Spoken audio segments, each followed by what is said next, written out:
Welcome to our 2024 Anchorage information meeting. Woo!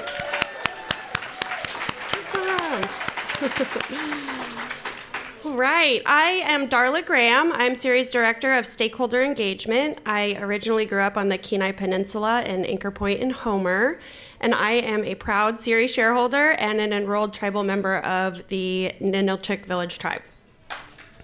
Woo! Yes, Ninilchik. All right, I'm so happy to be here with you all today. It's been so wonderful to see everybody, friends, relatives. I feel like I've gotten a really good dose of hugs today, so thank you to everyone for being here with us today. Before we get started, I'd like to offer a really quick safety briefing. In the event that we need to evacuate the building, please use the emergency exit or the exits, anyone nearby, or the same doors that you entered, whichever you happen to be closest to. In the event of an earthquake, please remain inside and do not exit the building. Get under your seat or move against a wall. Stay clear of windows, furniture, and heavy or unstable items. If there is a medical emergency, please immediately dial 911 or ask someone to dial 911, and please be sure to notify the registration desk so they can direct the emergency responders where to go. We are pleased to have members of CIRI's probate, shareholder and descendant programs, and shareholder relations staff with us today. They are identifiable by lanyards, like this one that I'm wearing right here. Probate is wearing green, programs is wearing purple, and shareholder relations is wearing red. We will all be present throughout the meeting and are happy to help answer any questions you might have. If you have questions about shares or ensuring you have a stock will on file, please visit the shareholder relations table.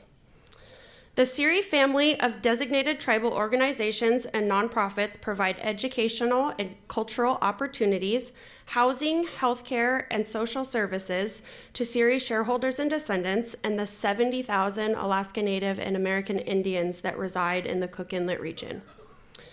I encourage you, if you haven't done so, to visit their booths and learn more about the programs and services that they offer. I am thrilled to announce a new traveling cultural exhibit that is here today.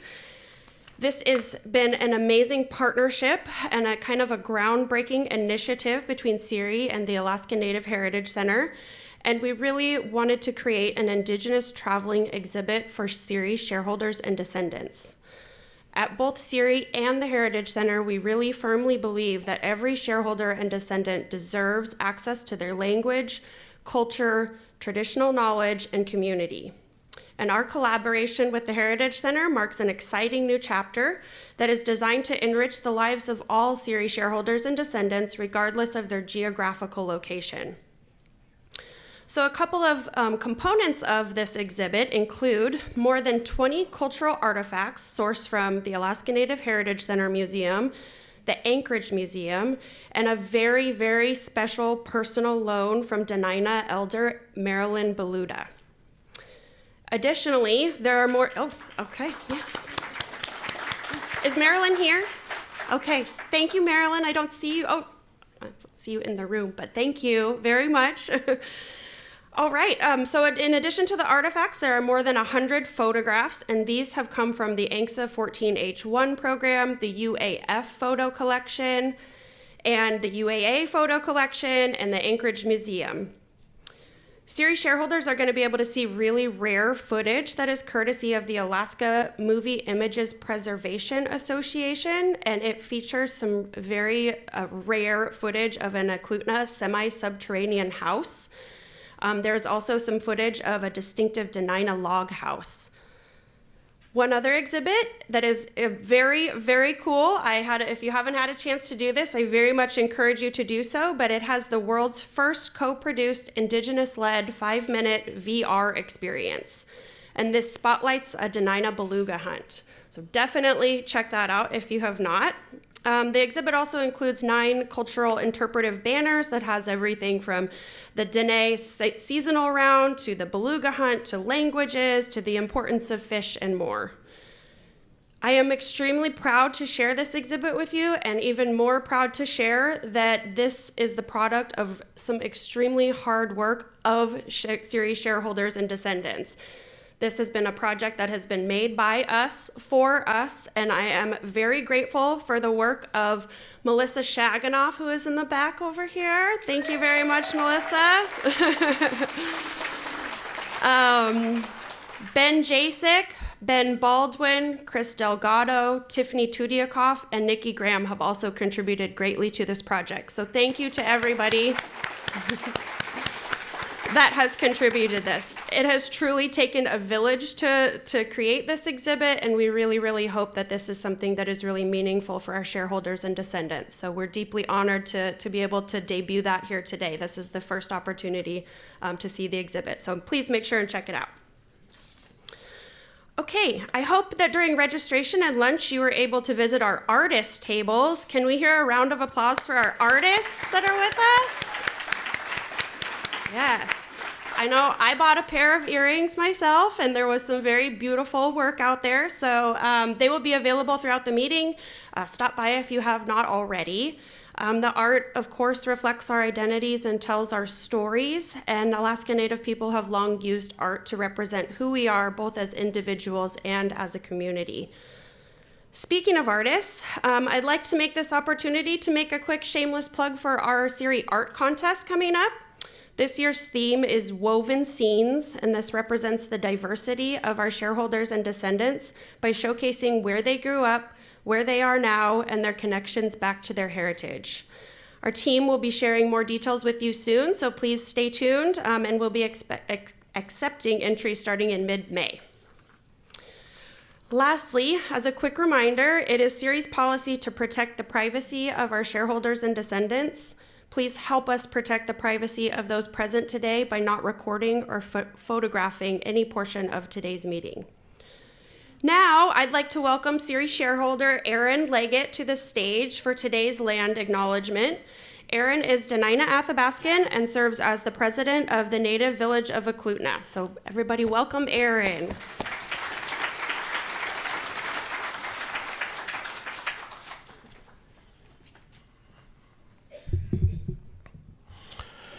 Yali Ethlanda Shishida Aaron Leggett Gashtanak, Shi Chu Chada Denainak. She Nolchinatlan Chu Idla Ret Skach Dish Tukta Rick Leggett Shunkta Diane Bowles. Hello everybody. Again, my name is Aaron Leggett. I have the honor of being the president of the Native Village of Eklutna.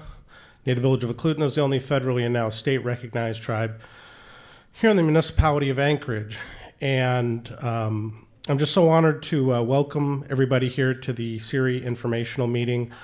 My connection to CIRI goes back more than 20 years when I was going to college, working as an assistant historian on a number of publications. And I'm really proud of the support that CIRI has offered over the years in the work that I do, both with the tribe and as the senior curator of Alaska History and Indigenous Cultures at the Anchorage Museum. And with that, I'm just really looking forward to getting an update on this year's reflection of our corporation. Oh, I'm also on the CIRI Participation Committee currently. So I just want to say, Chinan Guninu, thank you that you guys all came here today.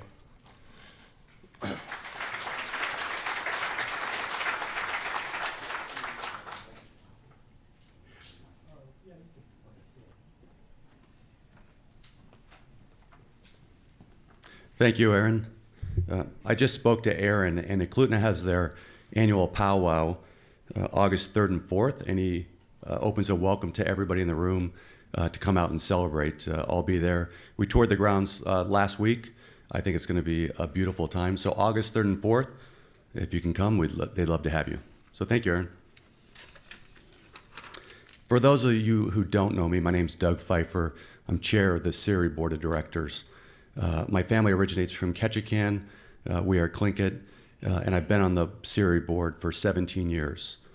Today is a day to receive an update from the leadership on 2023 business operations and financial results. You'll hear from candidates running for the CIRI Board of Directors and connect directly with your board and executive leadership team.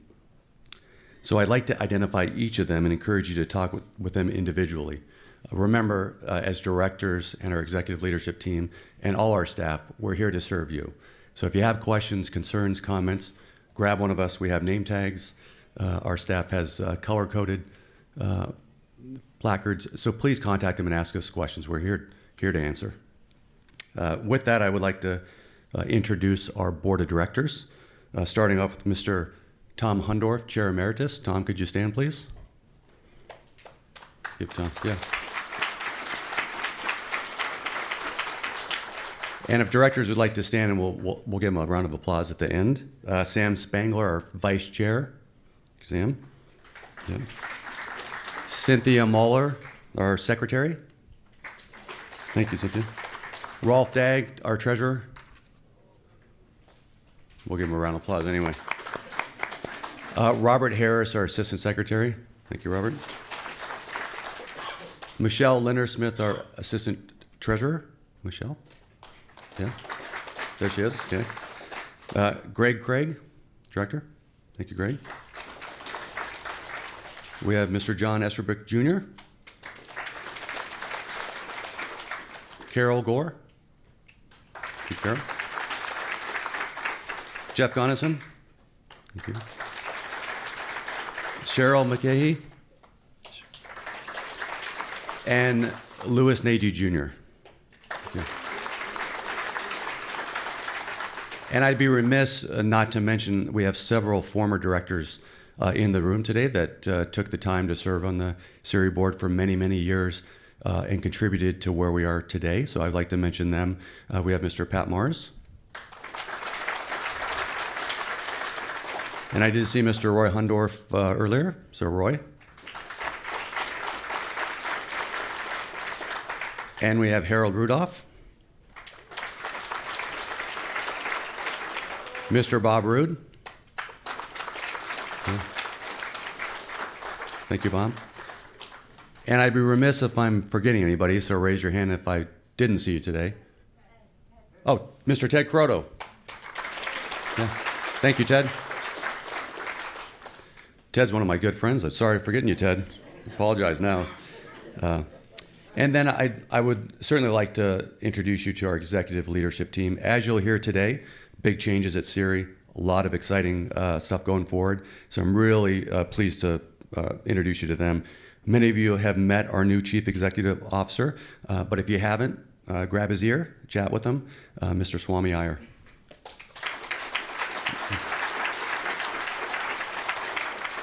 Thank you, Swami. And you'll hear that we did split our leadership roles this year, which is kind of unique. And Sarah Lukien is our president. So, Sarah. We have our Chief Financial Officer, sometimes called the brains behind the operation, Daniel Mitchell. And our Chief Legal Officer, which keeps me in check, Stephanie Eicher. Our Vice President and Corporate Controller, Rhonda Oliver. So I would like to thank each and every one of our directors, our staff, for all the hard work they do year in and year out for our shareholders. Very important work. I'd also like to recognize the CIRI staff and the NUCA Center staff for all you did in preparation for the meeting today and that wonderful meal. Let's give them a round of applause.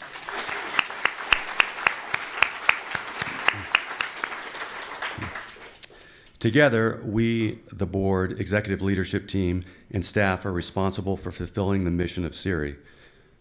And as you can see, it's to promote the economic and social well-being and Alaska Native heritage of our shareholders now and into the future through prudent stewardship of the company's resources while furthering self-sufficiency among CIRI shareholders and their families. Very important.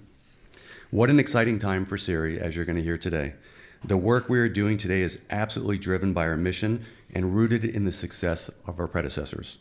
As you know, on January 1st, 2024, the CIRI board ushered in a new era of CIRI leadership, welcoming Swami Iyer to the role of CEO and promoting Sarah Lukien to the role of president. This unprecedented dual leadership model pairs two accomplished executives who complement each other's strengths, skills, and experience. I think in the past, I'll give CIRI credit, we handled our ANCSA mission and growing the company pretty good. But I think in this model, we can do both great. So I'm excited for the future. With the support from CIRI's experienced leadership team, Swami will lead into its next phase of business growth and build on the successes of the initiatives already in place. And Sarah will work to continue to strengthen CIRI's ANCSA mission, operations overseeing our shareholder, and descendant services and benefits. As we embrace this new leadership model, the board will keep CIRI's diverse Alaska Native cultures and values at the forefront, with the goal of building a strong future for CIRI for generations to come. I would certainly like to introduce you to our CEO for some comments, Swami Iyer.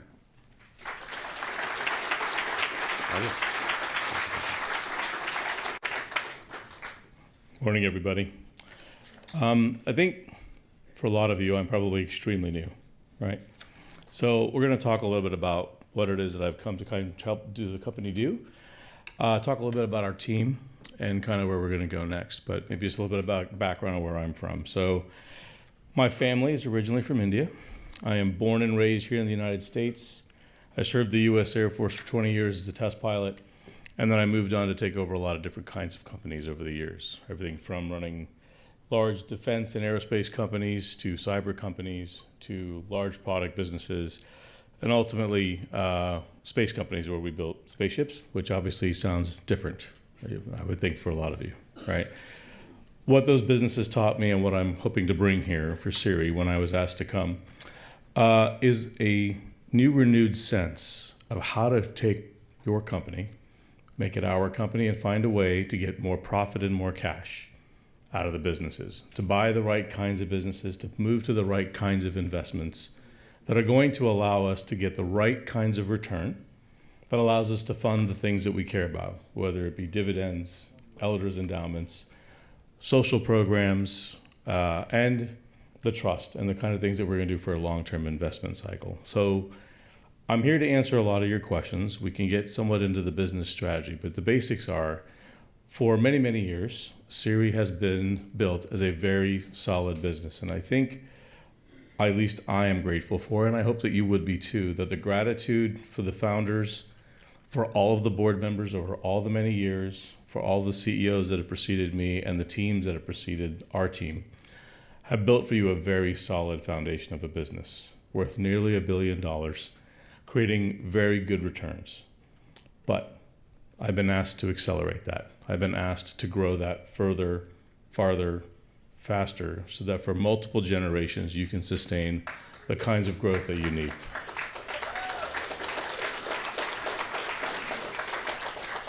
I'd applaud after I got it done, but thanks. I appreciate that.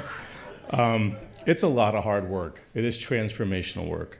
This is not, as our vice chair once said, this is not a turnaround. This is not a fixing job. This is about transformation. This is about moving to a new evolution of the business.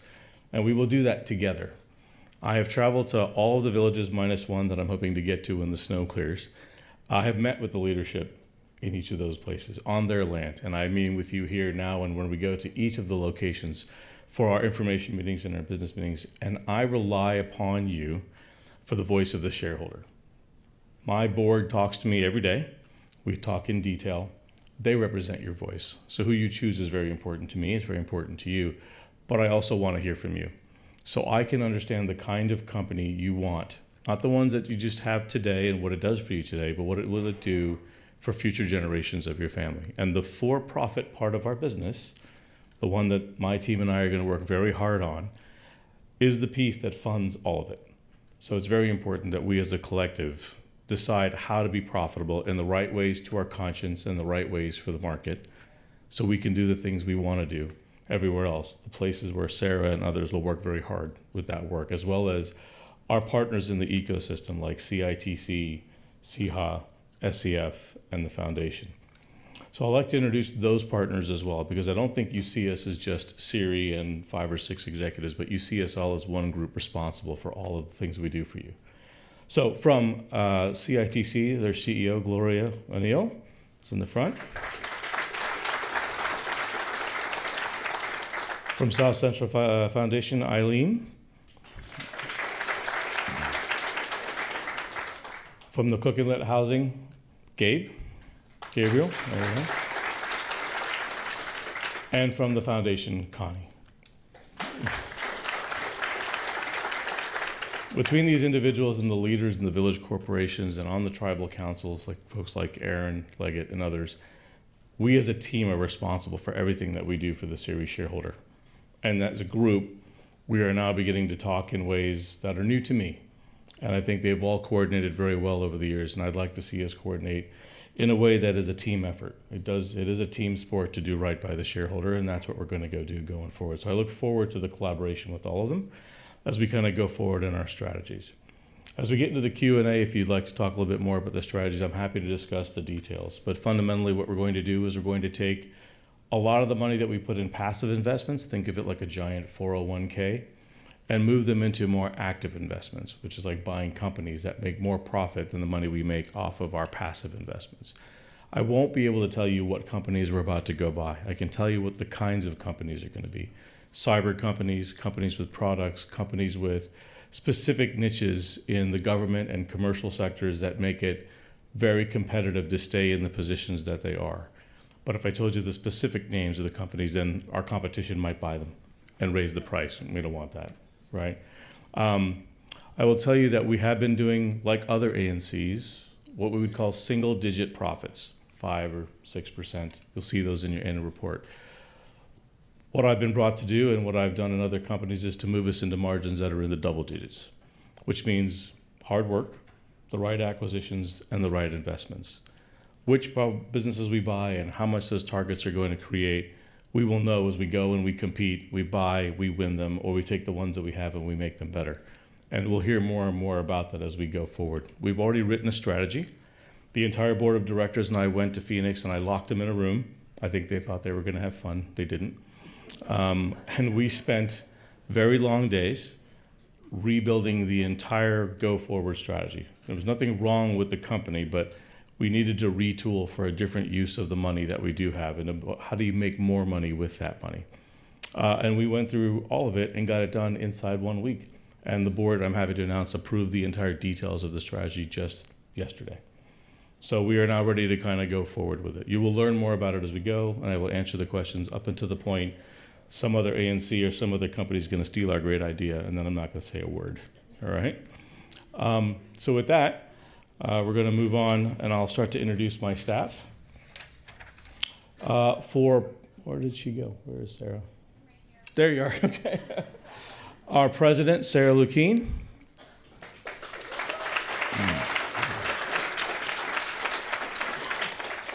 Please come join me. Daniel Mitchell, my CFO.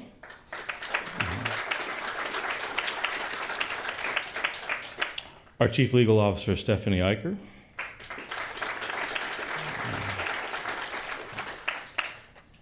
Okay. Our Corporate Controller, Rhonda Oliver.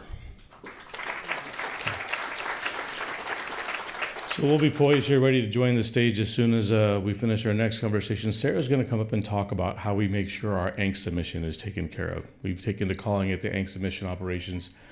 The things that you know and trust from our social programs to our development. She'll walk you through all of that next, and then hopefully soon we'll get started on the part you're all here for. Thank you very much. I appreciate your time. Shamai, everyone. How are you? Good to see you. Before I talk, can you do me a favor? If you have a vacant seat next to you, can you raise your hand? If you don't mind having somebody join you. There's lots of open seats here for those of you in the back or sitting on the benches on the side. If you'd like a real seat, please join the folks in the audience. Thank you, guys. Appreciate it. So I guess I'd like to start out by saying, Kayana, thank you very much for joining us today. For those of you I haven't had the pleasure of meeting directly yet, my name is Sarah Lukeen. I am a Lutic originally from the native village of Port Lions, a very small remote community on Kodiak Island. I am a shareholder of Kodiak Incorporated and a Afognak Native Corporation, and a very proud enrolled tribal member of the native village of Afognak and native village of Port Lions. I grew up in my village living a traditional Alutiiq way of life, hunting and fishing and gathering with my family and my community. Well, I left my village many years ago to get a college education and serve our Native people.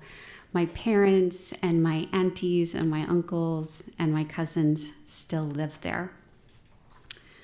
Before I joined the CIRI team as Chief Strategy Officer in 2021, I had the great pleasure of working with Indigenous businesses across the United States and Canada, where I held leadership roles focused on business strategy, operations, investment, shareholder programs, and shareholder development, and government relations.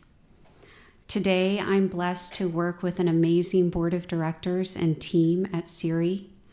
Together, we're focused on maximizing value and benefits for our shareholders and descendants and achieving CIRI's Inc.'s mission. I am incredibly proud that CIRI offers shareholder and descendant programs that are thoughtfully designed to have meaningful and lasting impact on our people's lives. We provide multiple youth and professional development programs and opportunities to connect with both CIRI and our very diverse Alaska Native cultures. Just as our business strategy is evolving, so is our approach at CIRI to shareholder and descendant engagement and programs. We are working hard to understand the needs and interests of our shareholders and descendants and identify ways we can support you on your journey. We've expanded our we've expanded our college internship program and Next Gen Day, which targets youth ages 10 to 17. We've updated the Raven Circle recently to include chickaloonies for our young readers. We hope that you and your children and grandchildren are enjoying that addition. And we've reworked the way that we do the CIRI Participation Committee to provide a better direct dialogue between our shareholders, our CIRI Board of Directors, and our executive management team. We're also doing long-term planning focused on expanding leadership and workforce development opportunities, as well as elder engagement. Many of you submitted questions in advance of today's meeting, and you asked about increased elder benefits, burial assistance, leadership opportunities, housing, shareholder distributions, and more. I want to assure each and every one of you that we hear you. Every single one of the questions and comments that were submitted have been shared and reviewed by your executive leadership team.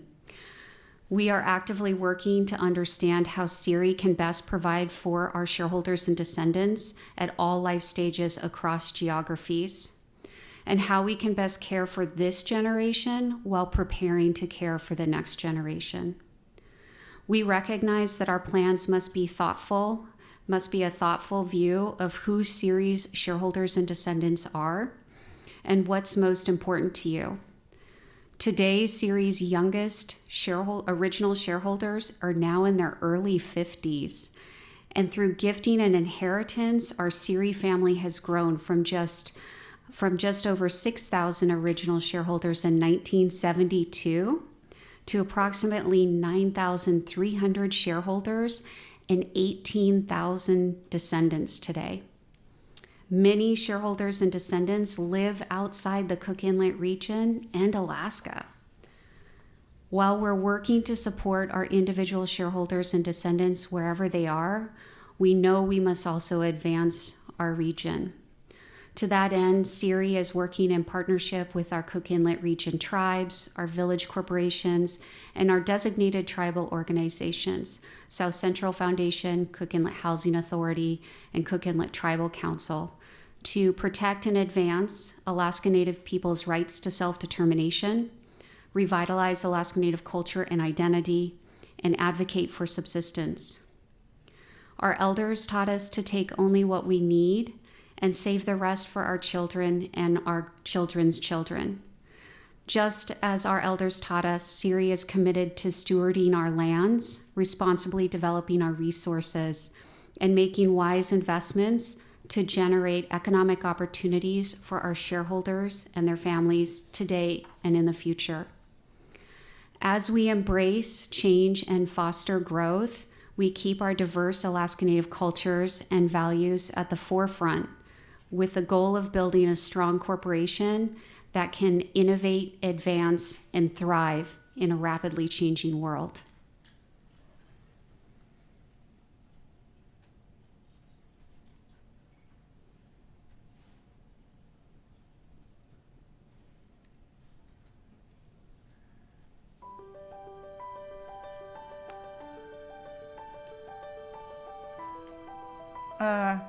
I enjoy doing my craft, so when I'm home, I at least work on my crafts maybe 2, 3, sometimes 4 hours a day. There's so many rich stories in our community and so much beautiful history and oral tradition that I want to be able to highlight that as a filmmaker.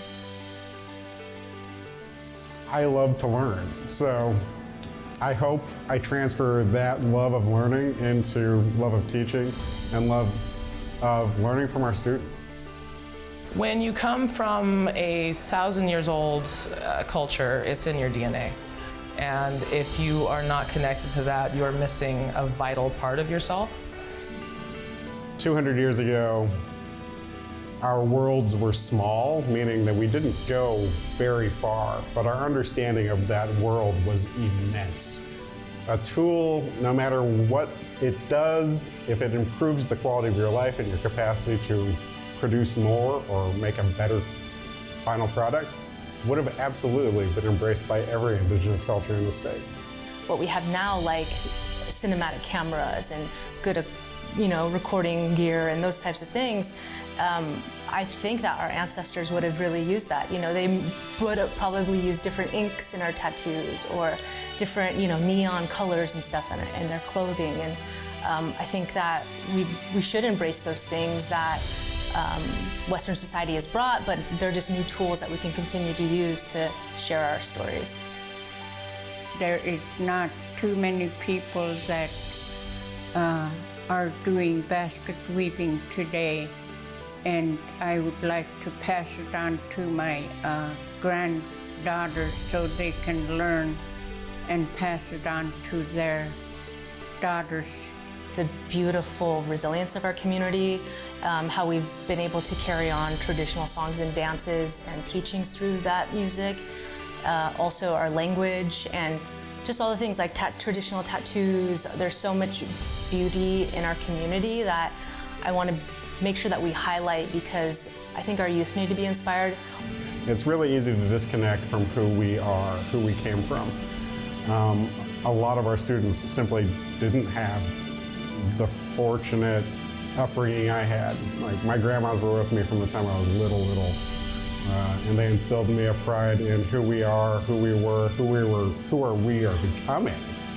It's very important so they can know what type of things that our ancestors used, and I think it's important for it not to be dying and people forgetting where they came from.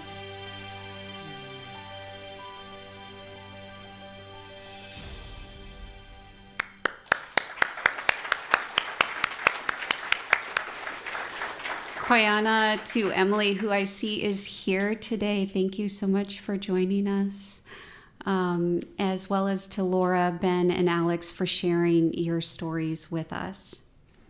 This year's annual report celebrates the phenomenal work of shareholders like Emily, Laura, Ben, and Alex to preserve our beautiful and diverse Alaska Native cultures by connecting our traditional practices with contemporary tools and technology and processes.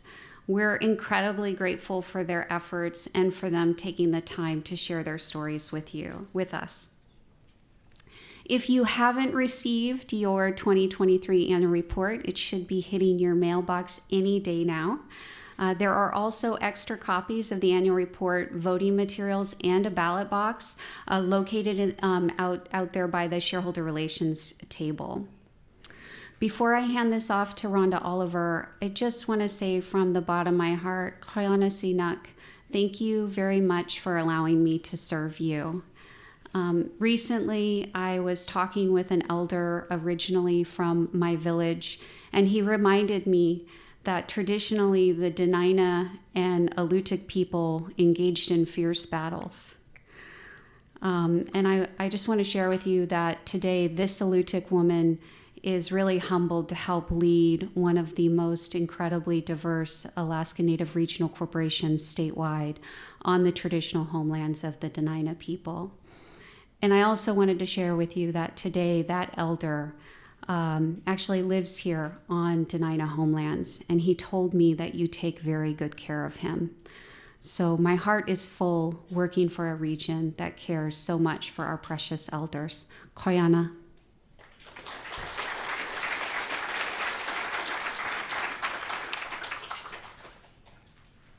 Thank you, Sarah, and hello.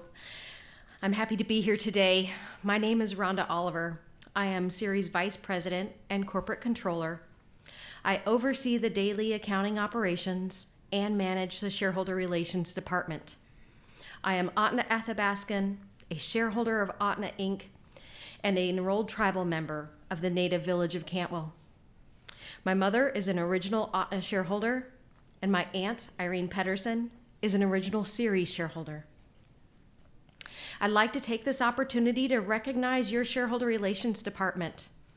Whether it's answering your questions about distributions, updating your address on file, they do a wonderful job of supporting our shareholders, and they're always happy to help. Some of our Shareholder Relations team is here with us today. Just look for the red lanyards. I encourage you to stop by the Shareholder Relations table in the exhibit hall. They can check to make sure you have current information on file with us. They can provide you forms for updating your information, or sign you up for GreenLink, or simply answer any questions you may have. Don't forget, new this year, if you take the time to verify or update your information with our Shareholder Relations team, you will qualify for a $250 cash prize drawing. Yay! That will be held at the end of today's meeting, but please note you must be present to win. Hello. Hi. My name is Stephanie Eicher. I'm CIRI's Chief Legal Officer. As a member of CIRI's legal team for more than 12 years, I oversee legal, human resources, benefits, probate, and corporate compliance teams. Each spring, shareholders elect 5 individuals to serve a 3-year term on CIRI's 15-member board of directors. The board of the directors is CIRI's highest governing authority. It's a group of people legally charged with the responsibility to govern our corporation, always keeping traditional Alaska Native values at the forefront. The CIRI Board of Directors is responsible for setting the strategic direction that furthers the goals of the company. A diverse, informed, independent, yet involved board is essential to ensuring CIRI's integrity, transparency, and long-term success. It is the responsibility of CIRI shareholders to get to know the board candidates and to vote for individuals that you believe are best qualified to guide the company and to protect the interests of CIRI shareholders now and for generations to come. I'd like to now invite all the board candidates who are present to please join me on the stage. Come on, guys.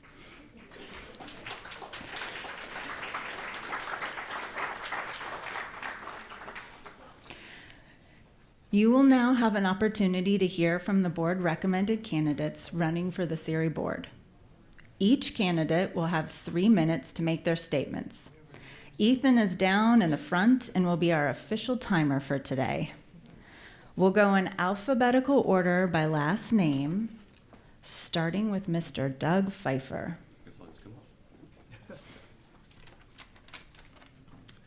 Thank you, Stephanie. Fellow shareholders, it has been my honor to serve you as a CIRI director. As you heard earlier, I am Tlingit, and my family originates from Southeast.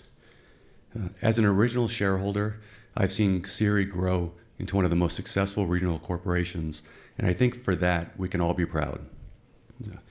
The CIRI Board of Directors is charged with ensuring the overall success of our corporation. CIRI was not created for a single generation, but rather to last in perpetuity. It's for us, our children, our grandchildren, and beyond. Balancing the interests of current and future generations is something that I see within my own family. My mother, Catherine, is nearing her 80s. Born in Ketchikan, she went to work in canneries at the age of 12. She taught me the value of hard work, to always be respectful, and to honor our ancestors. She is but one example of how important our elders are to us. My youngest daughter, Jordan, is 22. Born a descendant, she became a CIRI shareholder through the gifting program. And I encourage all of our shareholders to gift. She is amongst the next generation of talented Alaska Natives who will lead CIRI moving forward. And Jordan is sitting right there, so give everybody a wave, Jordan.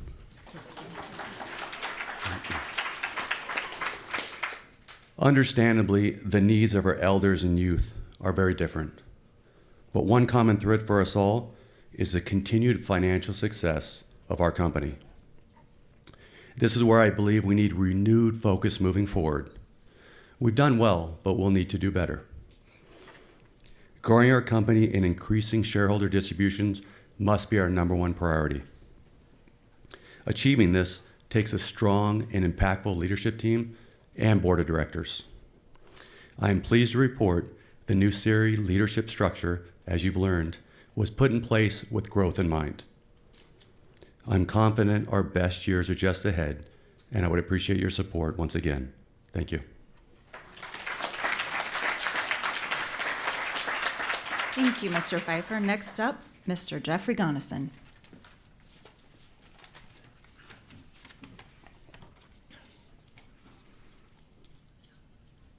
Good afternoon, elders, shareholders, and descendants. Thank you for this opportunity to speak to you today. I grew up in Ketchikan and Craig. I attended West High School in Anchorage and went on to become the first Alaska Native eye doctor. And I've done volunteer work at the Alaska Native Medical Center and at South Central Foundation. I was one of the original founding directors of the CIRI Foundation 42 years ago in 1982. And I've been the board chair for many years, awarding scholarships and grants to our students. The education of our people has always been my passion, because education is truly the best way to elevate our quality of life. I'm asking for your vote for you to retain your 5 recommended directors for many reasons. One, we added 3 new directors last year. That's 1/5 of the board. We haven't done that since 2006, when Doug Pfeiffer, Lou, and myself came on, the 3 Musketeers. 2, only a few months ago, we implemented a new direction with a new president and a new CEO, and we've all worked very hard extensively to bring about this exciting change. 3, your current board is the most stable, diverse, educated, experienced, and effective that I've ever seen in all my years involved with CIRI. We need to retain this stability for your company. Your current board's the best it's ever been, and we're ready to follow up and with the new and exciting changes for you, our shareholders and descendants. Our goal is to continue to grow your company, increase your distributions, support our nonprofit affiliates, and protect our culture into the future. We have the integrity, vision, experience, and team spirit to continue to build on the success and of your company. Thank you again for your trust and support. Howard de Guang.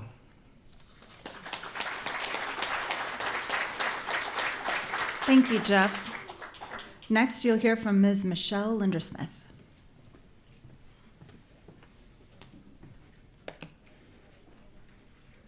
Thank you. Appreciate the opportunity, and I stand before you with great humility to give a chance to talk about being a director for CIRI. As we gather here today, we need to remember that we're not merely representatives of CIRI, but that we're caretakers of this great company. By way of introduction, my name is Michelle Boyer Lindersmith. My family is Inupiat. We hail from Mary's Igloo. My grandmother was Mary Kokorik. I'm a daughter, a granddaughter, a wife, a mother of 5, and I have a career in cybersecurity and technology operations. I've spent 25 years in the technology and the financial sector, and in so doing have earned great experience dealing with large corporations. Right now, I believe that one of our key focuses should be about growing our assets, growing our profit base, and securing our company for our future descendants. I wanted to take a moment today to acknowledge the remarkable achievements the CIRI has accomplished, and for a thank you for the elders that have brought this company forward for us. Blazing a path through true CIRI grit is what I call it, and representing us in such wonderful fashion. Through it all, CIRI has remained resilient, demonstrating persistence and grit, pursuing excellence in all that we do, and while maintaining a staunch commitment to our values and to our shareholders. 2023 has seen a significant change for us as we set a new path towards our company with separating our CEO and our president roles. We're fortunate to have such an incredibly talented group of leaders with our new CEO in Swami Iyer and our president Sarah Lucan and such a fabulous leadership team. CIRI has now set a great path for the future. As a director, our mission is to continue to assist in the growth and the diversification of CIRI. I know that we will continue to be challenged with economic and societal dynamics. Each of you, our shareholders, present and future, deserve the absolute best that CIRI can provide. We are blessed to be caretakers of a corporation and a culture in our lands. In confronting these challenges, I'd like to give you my personal commitment to support our core purpose, which is to enhance the well-being of our shareholders, empower our communities, and ensure a long, sustainable career or growth for CIRI. I'll stand strong on our principles of integrity and accountability and inclusivity as we approach each and every decision. I'll dedicate my time to CIRI to create a company that is sustainable well into the future and that continues to create share value for each one of its shareholders. As we chart the new course for our future, we must embrace innovation and change. Our strategic roadmap will be clear and be focused on growing profit equally is important, but focused on nurturing and harnessing the talent of our shareholders. We each leverage our unique strengths and look forward for new opportunities to deliver sustainable growth for the generations to come. As a current director, I know that this journey is a collective effort requiring the talents of each and every employee, partners, stakeholders, and most importantly, each of you. I'm confident that we can harness the collective wisdom and put forth even more for CIRI in the future and provide more value to our shareholders as we serve. With that, I'd like to close by saying thank you for the opportunity to serve as a director in the past, and I'd like to humbly ask you for your vote for another term and for the board-nominated candidates. Thank you. Thank you, Michelle. Next up, Ms. Cynthia Muller.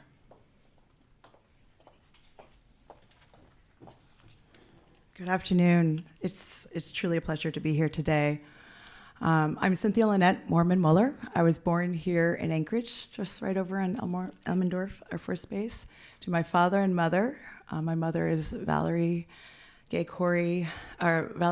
Nelson Mormon Corey, and my grandmother, Joyanne Hamilton Nelson Cutshall.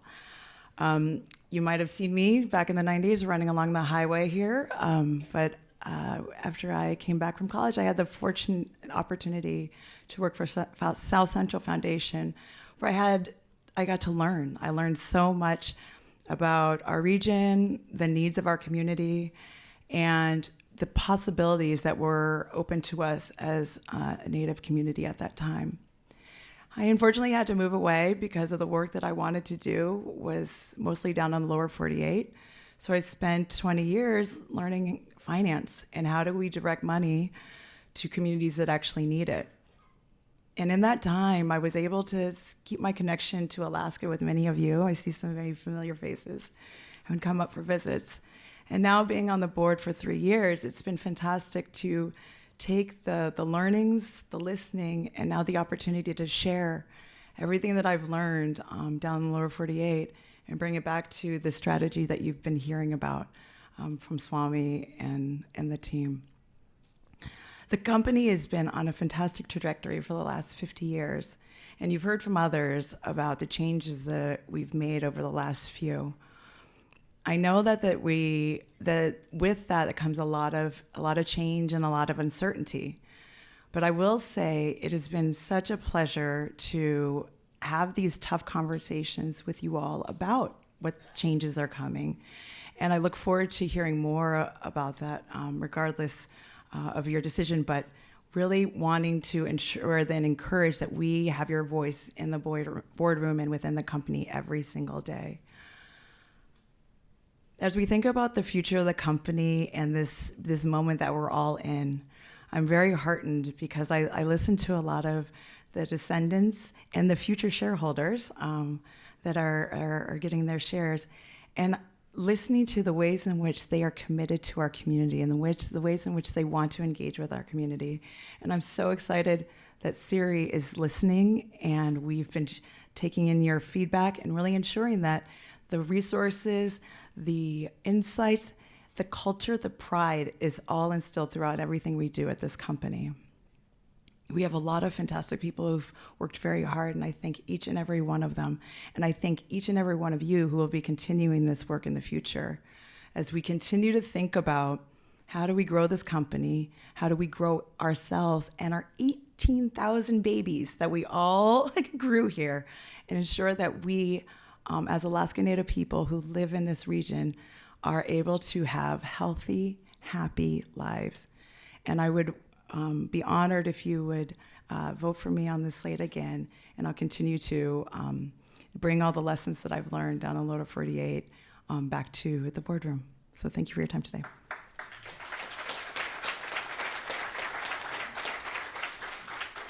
Thank you, Cynthia. Next up, Mr. Louis Nagy.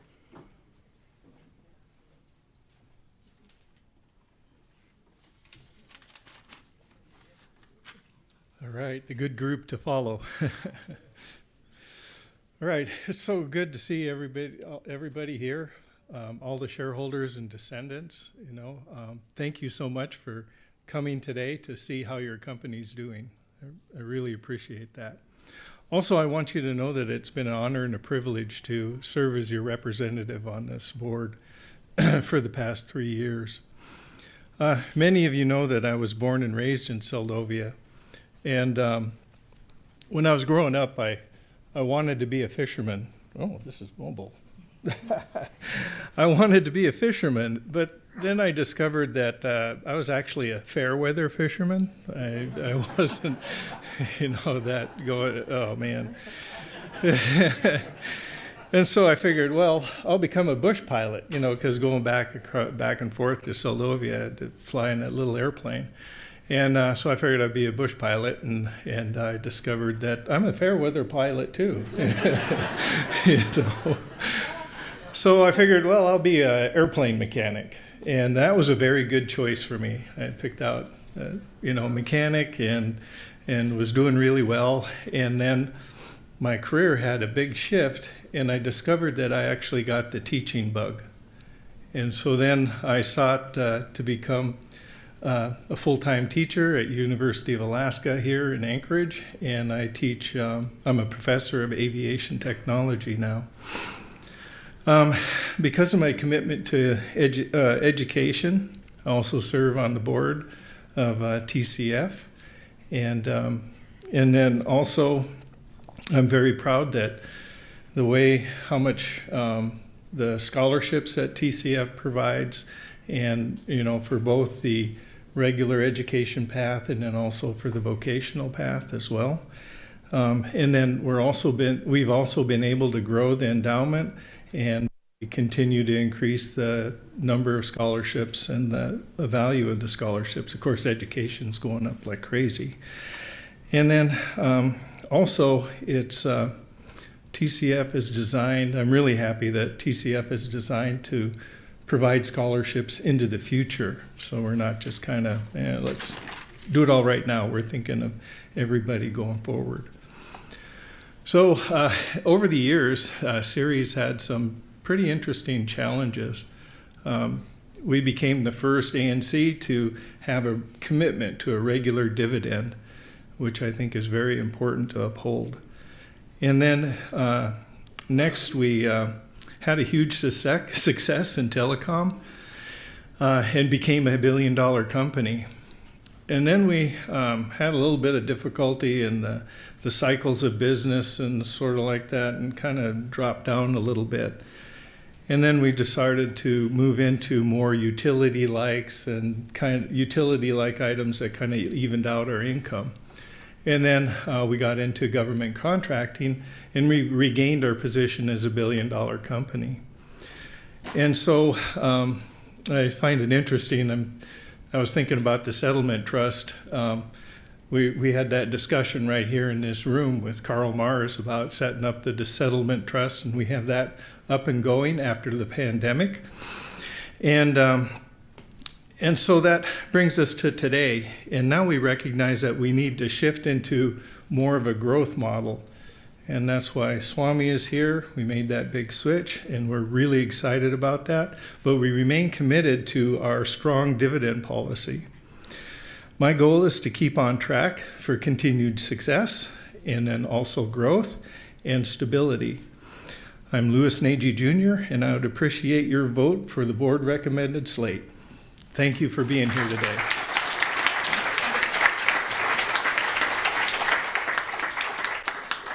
Thank you, Lou. I'd also like to recognize Beverly Owens as a write-in candidate. Beverly was not able to join us for today's meeting. You can find her candidate statement along with others in the 2024 Voters Guide and Proxy Statement. The Voters Guide and Proxy Statement will be arriving in the same envelope as your annual report. We began mailing packets out earlier this week, so please be sure to watch for them in your mailboxes and your inboxes.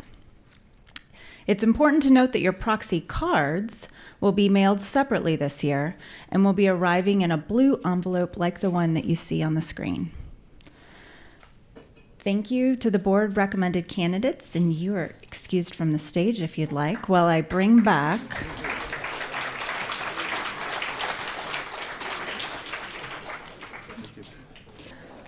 I will invite Daniel Mitchell. Oh, yep, great. Daniel Mitchell, our CFO.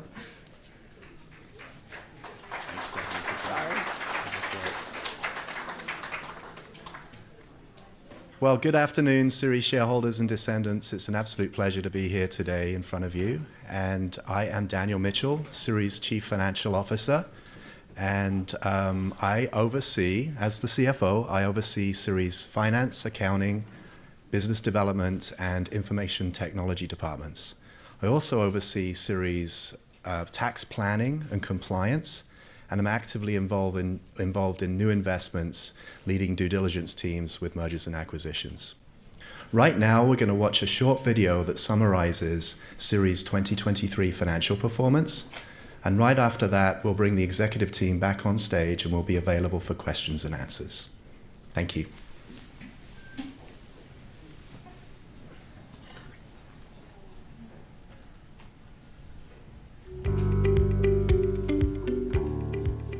Hello, CIRI shareholders and descendants. I'm Swami Iyer, CIRI's Chief Executive Officer. And I'm Daniel Mitchell, CIRI's Chief Financial Officer. Swami and I are pleased to share some updates about CIRI's financial performance in 2023. Overall, CIRI delivered improved financial performance in 2023.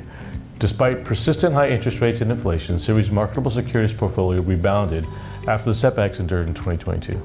At the close of 2023, CIRI recognized net income of $32.1 million, had assets totaling $956.5 million, and shareholders' equity stood at $722.3 million.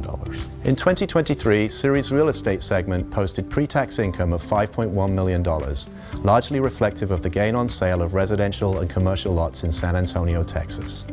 The real estate segment generates revenues through the acquisition, development, and sale of real estate investments, partnerships in commercial properties, and through rental incomes collected on our office space in Anchorage. CIRI's real estate investments are strategically placed in carefully selected markets across the country and include commercial office space, residential developments, assisted living facilities, retail, light industrial, and multifamily dwellings. Alaska continues to face economic challenges with net outward migration and an aging population leading the charge.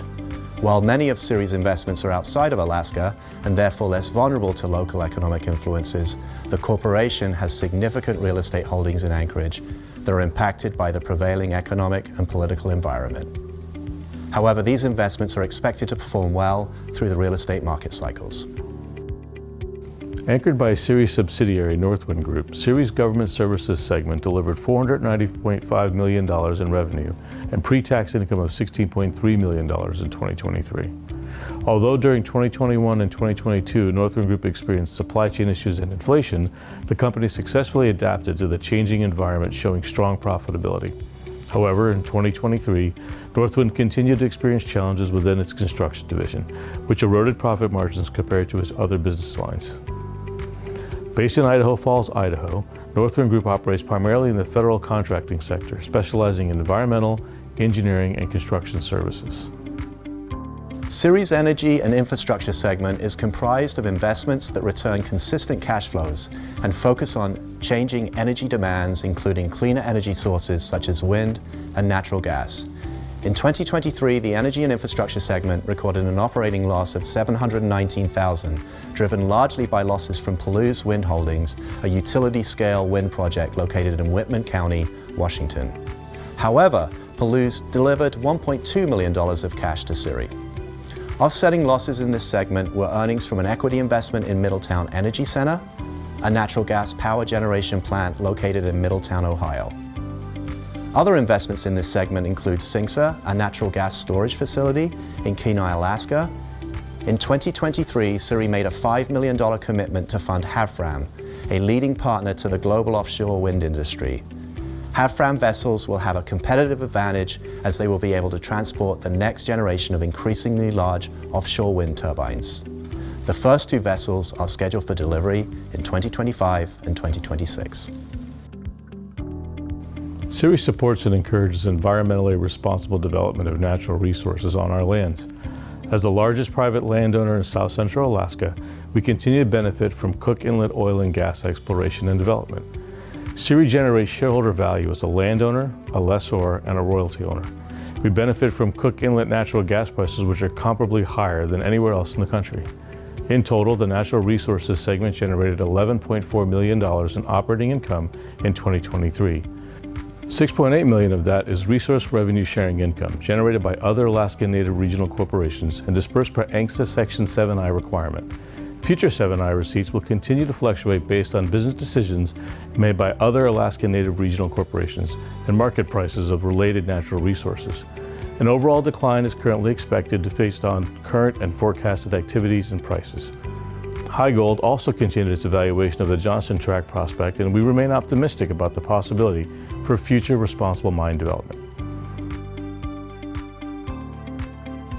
The private equities segment is comprised of investments in both public and private portfolio companies, as well as private credit lending opportunities managed by third-party fund managers. This segment delivered a total of nearly $10.3 million in income in 2023. Private equity market valuations were higher overall in 2023 due to economic factors, including resilient enterprise and consumer demand, resulting in continued strength in corporate earnings and underlying portfolio company valuations. While the markets remain volatile, ongoing shifts to the broader economy and investing landscape have positioned this segment for growth. In 2023, a strategy was implemented to reduce exposure to the higher interest rate market and best prepare CIRI for future acquisitions by liquidating a portion of the portfolio. CIRI utilized the proceeds generated from this strategy to pay down the line of credit, saving the company exposure to the higher interest rate environment and freeing up liquidity for future growth opportunities. CIRI's holdings in the investment securities segment provide us with working capital for operating expenses, funds for continued investment contributions to the CIRI Settlement Trust for its beneficiaries, and security for borrowings from the corporation. Overall, CIRI's marketable securities portfolio was designed to appreciate and produce income spanning multiple economic cycles. Strong market performance in 2020 and 2021 led to significant unrealized gains. And in 2022, pandemic-driven volatility led to an unrealized loss of $33.7 million. Yet, CIRI's marketable securities portfolio rebounded in 2023, posting operating income of $18.2 million. As of December 31st, 2023, the CIRI Settlement Trust holds investments in multifamily partnerships in Arizona, Arkansas, Oklahoma, and Texas, an Alaska Native art collection, and a passive investment in a company that manufactures and supplies wood pellets used as feedstock to generate electricity. Due to the market dynamics and operational issues that have occurred at that investment, the trust recorded an unrealized loss of $21.4 million. The trust has no further exposure to loss from this investment. In 2022, the Elders Fund allocation was approved by the CIRI Settlement Trust trustees and is expected to fund Elders payments for the next 10 years. In 2023, a self-liquidating investment strategy was put in place, and the Elders Fund earned $848,000 of interest and dividend income. Look for greater utilization of the trust and its advantages for the company and shareholder and descendant beneficiaries in the coming years. Since its formation in 2019, shareholder and elder distributions have been paid by the CIRI Settlement Trust. This year, based on CIRI's 2023 financial results, shareholder distributions will total $25.3 million, or $40.28 per CIRI share. Since its inception, CIRI has funded cumulative dividends and distributions of $1.3 billion to shareholders. While we covered the highlights for 2023 in this short video, you can find more detailed information about CIRI's 2023 financial performance in the annual report, which was mailed to shareholders in April and may be accessed on the Kinnick portal. As your CEO, I'm committed to keeping our stakeholders informed. If you have questions about CIRI's business performance or our investment strategy, send me an email at askciriceo@ciri.com. Thank you for watching.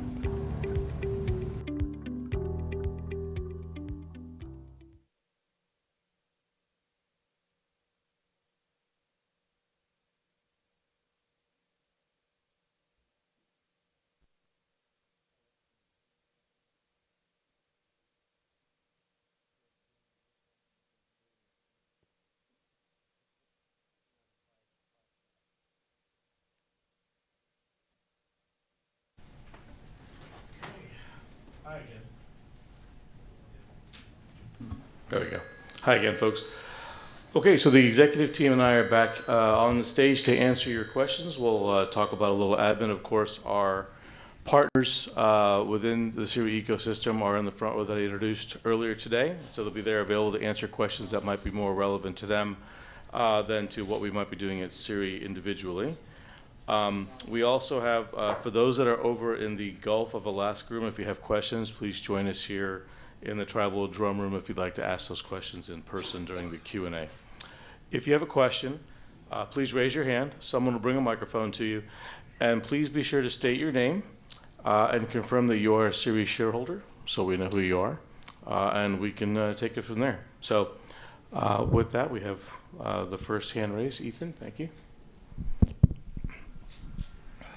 Hello, my name is Fred Mosquito. Hi, Fred. I'm a shareholder. What is your stance on Biden's NPR, the restrictions, and the AMLA road, whatever comes from that? Because I think that impedes our ability for what we need to do with our, oil and minerals. I think that's a big hindrance, and I was wondering what your stance is on that. Thank you. Sarah, okay.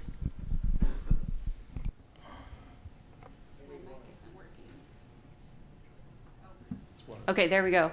You have to shut yours off before I can use mine. Thank you very much for your question, Fred. CIRI does not have an official position one way or the other regarding the Ambler Road and the recent decision by the Biden administration. I will share with you, however, that we are tracking all decisions that are coming out of federal agencies and the state of Alaska at this point, which indicate trends around resource development that may impede or in some way impact our ability to develop, whether that's natural resources responsibly or clean energy initiatives here in the state. So we are tracking it, but again, CIRI does not have an official position on Ambler Road. Thank you.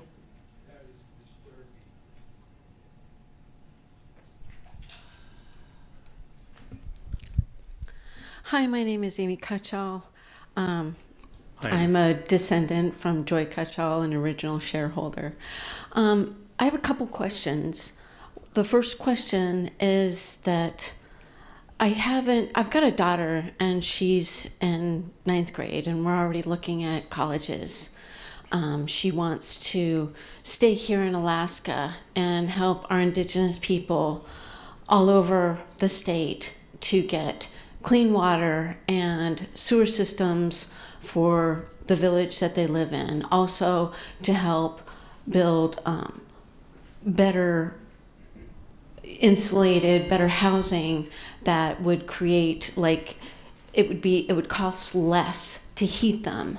Therefore, putting less out there and consuming less heating bills. My question is that she wants to stay here, and I haven't seen CIRI actively recruiting kids to stay here in Alaska. And I've not seen, we've looked at UAA, UAS, UAF, and I've not seen CIRI utilizing the universities here to try to keep our Alaska Native kids here in Alaska working for Alaskans. And then I've got another question, is that where I really want good, qualified people to run our corporation. I really do. But I also want as many Alaskans as we can to be here. And what I would like to see is that if we do hire people outside of this state that choose to live outside of this state, that don't go through our cold snaps and our earthquakes and our tremendous amount of snowfall that shuts down our whole city, if they choose to live someplace else, that's fine. But I think that the people that choose to not live here should also pay for their own way to get up here, for their own hotel, and they shouldn't receive a per diem. I've noticed that people up on the North Slope, when they decide to live outside of the state, the people in Prudhoe Bay, they will fly you for free from Prudhoe Bay to Fairbanks or to Anchorage. After that, hotel, rent a car, airfare outside of this state is on that employee. Those were things that were on my mind that I have seen. I'm also aware of the internship program. I would just like to see just CIRI working with UAA, UAS, UAF, and trying to keep our kids here as well. Thank you very much. Thank you. Question, Amy, I believe. I think on the university program, first of all, I applaud you for raising a daughter who wants to contribute back to her community. I think you should be proud of what you've done. I think that's an amazing thing. I'll probably let Sarah and maybe Connie talk through the educational processes that are available within the state and how do we grow the talent within the state. I think that's probably better for them. But sorry, good. I understand I sprung that on you. That's okay. You know, but I just would like our corporation to please think about those two things that I have brought up. And I'll let them talk to you a little bit about it here, and we can maybe take that offline, or they can do it here. On your second one, about those who work from the outside, you're all going to get to know this about me, but I'm going to answer your questions head on, every time, right? As much as she doesn't yell at me, right? So we need to hire people from outside the state. I wish that wasn't true, but we do. If we want to get in the big game when it comes to accelerated business and the kind of performance that companies do out in the market, and to beat them, we need the people that know how to do that. And some of them are here, and some of them are not. I will tell you, I pay my own bills, right? But it's because I'm assigned to work in two places. And the same will go for future people. We won't just, but they will be paid to travel places and go win us business, right? And to go do things, and wherever that might be. And that's normal business. I will say also that when you build a team, you're going to want a lot of diversity of thought. And you need people who come from a cyber company. You're going to need someone that comes from a defense company, someone that comes from a commercial company. And they live all over the world. The entire world's industries are not centered here. I wish they were, but they're not. And we want the best players to come do it, so they will have to be paid to come here to do that. I understand. I just didn't want. I understand, and I want like the best people working here. And if those people live outside of the state, then great. I want them to come here, but I just don't want to pay for their airfare, hotel, per diem every day because they choose to live someplace else. That was just my. I think we could talk about that a little bit more, but that's not entirely the way it's done, but I'm happy to talk you through it, right? If it makes you feel better, I did my Arctic survival training here north of Fairbanks and built my own igloo, and I hated it. All right? And I've been here for the entire winter, and I didn't think it was that bad. My sister had it more rougher in Chicago than you guys had it here, so whatever. I also want to say I'm really glad that you went to the villages and you've seen how each person or how each village lives. You know, I'm really thankful that you did that because it gave you an understanding of our people. And I will do it every 6 months. So for those of you I haven't met or seen yet, if the snow's not on your runway, I'm coming. So I'm going to let Sarah and Connie help you out with the education question. So. Great. Thank you very much for your question. So there's a couple of things I'd like to flag for your incredible daughter. One, she should really look at Next Gen Day because we customize our Next Gen Day experience for children ages 10 to 17 who want to explore opportunities to work either in CIRI or other places across the state of Alaska. I'd also offer, if she's interested in clean water and sewer, ANTHC does a ton of stuff with that statewide. They'd be a fantastic resource, and we would be happy to help connect her on that journey. The other thing is that CIRI, a year or two ago, I'm looking at Darla to remind me, Darla's the person who you should connect with around Next Gen Day.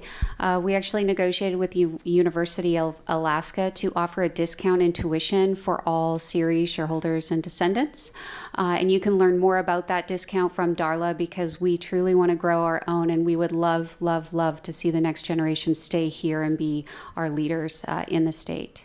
Connie, did you have anything you'd like to add? I'm looking at Connie, the head of the CIRI Foundation. Services. Thank you, dear. We've been meeting with the Native Student Services team and had them in our office twice and have some things that we're going to start working with them on. We have also worked with APU. One of the other things that we're doing is talking with some folks up in Prudhoe Bay to see about some internships to get our young men some vocational training. And we're going to do a pilot program, and it's pretty darn exciting what they want to do. And we have also made some changes with the Voc Tech program and are really doing a pretty good drive with that too. But we're all aware that we want to keep our folks, our families here, and that's one of our priorities. Thank you.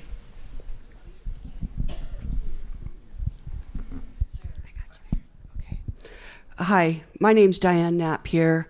I'm a descendant. My grandmother and my mother were CIRI shareholders from Bristol Bay.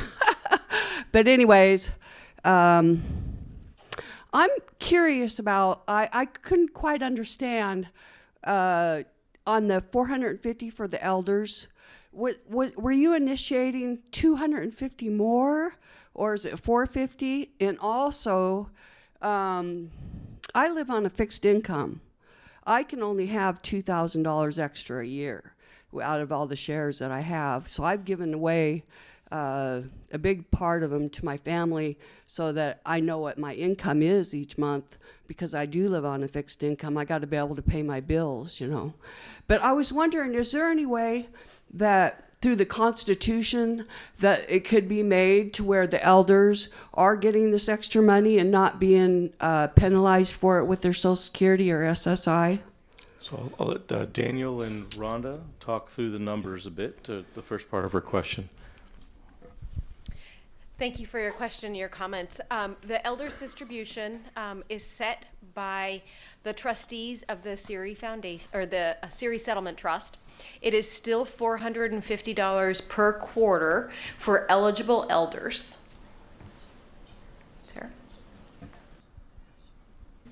And if you recall back, I think it was in 2022, we set up an endowment fund in the Settlement Trust. We funded that with $21 million to pre-fund 10 years worth of elders distributions. So they're really guaranteed over the next decade, and we're going to be looking at doing something similar going forward.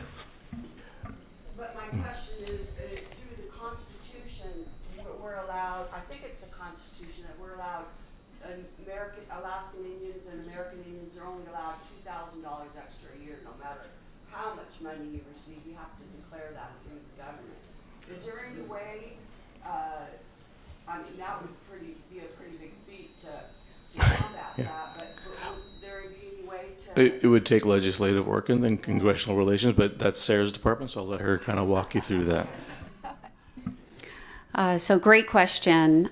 We, as Alaska Native corporations across the state, have recognized that this is a significant issue for both our elders and our shareholders on very limited income and who require particularly financial assistance federal programs.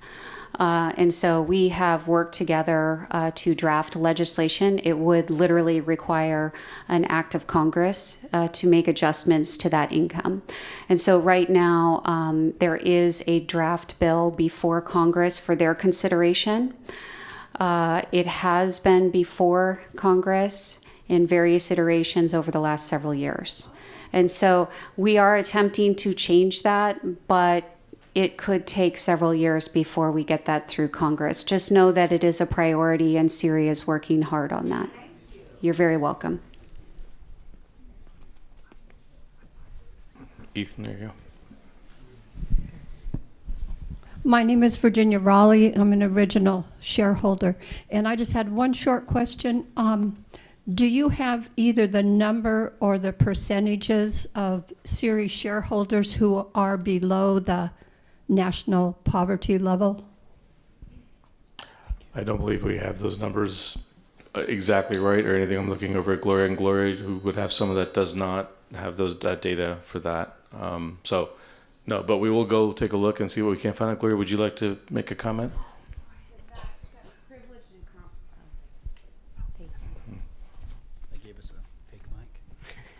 That's privileged and confidential information. So unless people are willing to share their income levels, it would be really difficult to ascertain that number. I do know several years ago, CITC reached out, and I want to say that we identified probably in the Anchorage area less than a couple hundred individuals who were on welfare assistance at that time. But again, that's privileged and confidential information. Unless people are willing to share, we will not be able to identify that number. I think Andrea up here in the front. Oh, go ahead, Aaron. Thank you. Aaron Leggett, CIRI descendant and CIRI shareholder. In looking at the financial highlights from 2022 to 2023, there appears to be about an $80 million dip in total assets. And if I'm reading this correctly, under our real estate division, our assets dropped about 50 million. Can you kind of talk me through what that looks like? Sure. Daniel, you want to take Yeah, I that? can take that. And actually, the dip in assets is really attributable to one event. And I think it came up in the video. We made a strategic decision to pay down the line of credit, which actually, if you think about the balance sheet, when you take the cash out of the assets to pay down the corresponding liability, the line, we ended up saving north of $2 million in interest cost by doing that. But that did reduce assets. So the fact that we dipped below $1 billion, it was intentional through that program. I think Andrea's been trying for a bit there. Can I add, Aaron, you specifically asked about real estate and the dip in real estate assets. This year, as of 12/31, CIRI contributed $34 million worth of multifamily assets that we had to the CIRI Settlement Trust. That was an intentional move to put assets in the settlement trust that will start to earn cash to help pay future distributions or to further fund the Elders Fund. And you only see an $8 million dip. It's because we also had investments in other real estate assets, such as the Ladera development that is down in San Antonio, Texas, that we continue to develop. We've been developing that one for a number of years. So there's some things that went into the real estate line, and there's some things that we moved over to the settlement trust. Hi, Andrea. Hey, Swami. I'm Andrea Miller. I'm from the Pitka Moses family in interior Alaska, which means that I probably have 10,000 second cousins. I am a CIRI shareholder, and I know when I raised my hand, Daniel kind of smiled because he knew it would be a financial question. With respect to the unrealized loss from the wood pellets, are we able to sell those unrealized loss for tax credits to other companies? Are we able to sell those? Unfortunately, we're not able to sell those losses. And if you recall, we actually transferred that investment to the settlement trust and got a tax benefit when we transferred that investment back in 2022, right? So we actually did get a tax benefit for the full value of that investment back in that time. The net operating losses that we have right now, we did write that down within the trust, don't provide us any future tax benefit. What I will say is, we're obviously tracking that investment very closely. We purposefully wrote that investment down to zero at the end of the year based on the outlook of that company, but are still hopeful through the Chapter 11 bankruptcy that there will be some value that comes back to the trust. We have no further exposure, though, to losses, and it doesn't impact the taxability of your distributions that come through the trust. We did get, again, the tax benefit at the time of transfer over, so CIRI was able to get that as a tax deduction. So a little more straight talk on NVIVA, because I think you guys are owed an explanation a little bit. It was a good decision to invest in a sustainable business, right? From an environmental perspective, the wood pellet decision, Europe is moving to those plants. It was the right call. I don't think anybody could have predicted, and I wasn't there, but I watched it I looked and analyzed it. I don't think anybody could have seen that company was going to mismanage things the way that they had, right? We invested through a fund. That fund was the one interacting. In the future, our investments are going to show us having more direct interaction with those we invest in and more control about what we do about it from a liquidity perspective. But while it was not a good answer for the way that thing went down, it was the right decision in terms of the kinds of places you want to put your money. It just wasn't the right particular company at that moment. So go forward, what we've learned from that is make sure we're in more control of what we invest in and how we get out of our investments if they're not going right.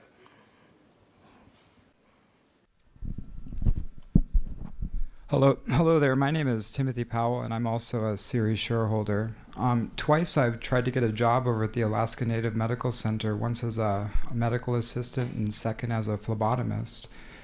and twice I was denied a job there based on my vaccination record. And I was wondering where CIRI is going to be going into the future with vaccination requirements. Okay, so if you want to talk about that particular incident with the hiring with SCF or something, we might be able to let you and Eileen talk about that personally. As far as the vaccines, there's no longer a vaccination requirement to work at CIRI, but there was at one point, right? And that was kind of going throughout the country. We, however, do not decide the vaccination policy of the hospital at the CIRI level. That is up to the hospital, and it's up to those that do that. And hospitals have different requirements for those who are exposing themselves to patients, right? My mother was a night shift nurse for like 40 years. She couldn't miss a single vaccination because the patient's health came first. So I can't tell you what the hospitals do here, but we at CIRI are not. We can't dictate that to them. So.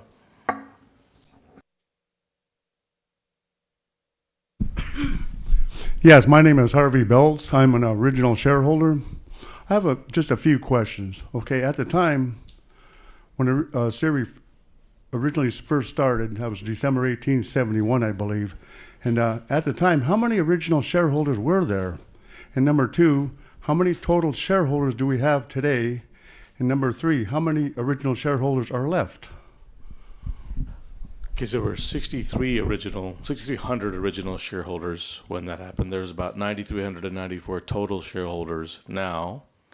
And Rhonda would probably have the numbers on the original shareholders that are still remaining, I think. Rhonda? I do. So specifically, the original shareholders at enrollment originally was 6,282. Today, our total shareholders, as Swami said, is 9,299. And of those, original are 3,235.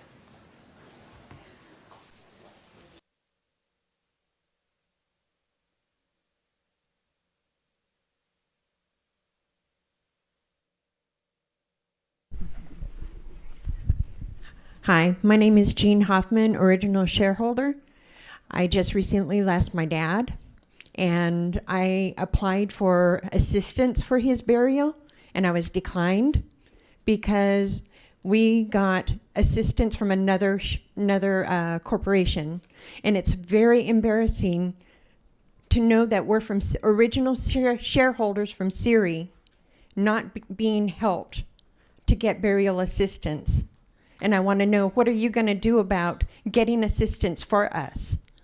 Second, I also understand or notice that when I called in for recordings to find out what we were going to be getting, we have to go to Connect to find out what we're going to get. There's a lot of elderly here that do not know how to get on the internet. They do not know how to even just go to Connect. And I didn't even know that this changed. I don't think that this is correct for the elderly and also for the homeless, because the homeless don't have connections to get on Connect. Okay, well, thank you. First of all, I'm very sorry for your loss of your father, and I know that's not an easy time to have to deal with these kinds of issues to take care of your family. I will say on the burial assistance at the CIRI level, we don't offer that. I know CITC does. And Gloria can talk to that if you want to talk about that in a personal room on a personal level, you can. On your second question, I'm going to ask Sarah and Rhonda to talk about the Connect system and what we can do to reach out to those who have double difficulty getting onto it. Okay? So I believe they were put on the recording. We have to have them approved by the board first before we can announce them. So there is a time at the beginning of the year when they're not available on the recording, but as soon as they are approved by the board of directors for contribution to the CIRI Settlement Trust, we do update that recording before the distributions go out. So I'm sorry that you weren't able to find that information. By all means, feel free to call our shareholder relations department directly. But we do update the recording as soon as the information is available. And then just a quick follow-up on that. Jean, thank you so much for your comment. It's good for us to get that feedback and to better understand how we can best communicate with our shareholders.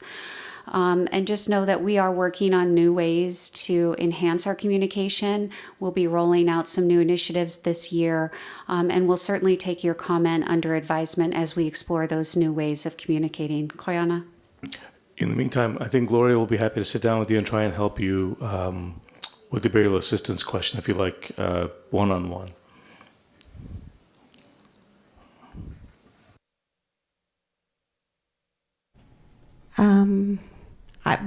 I was listening, and so the woman who was speaking is right. Oh, here. Nice to meet you. And we have Leanne Garrick, who's coming over here. She's our Chief of Operations, and she'd be more than happy to speak to you about your situation. Through our burial assistance, we do have federal guidelines that we have to follow, but in specific situations, we'd be more than happy to be flexible and really work with you on your overall situation. So Leanne will be more than happy to help.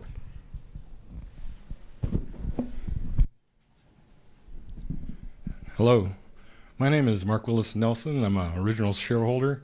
I was just curious, do we have anybody watching over our lands right now? Checking on them, making sure they're okay? That's my question.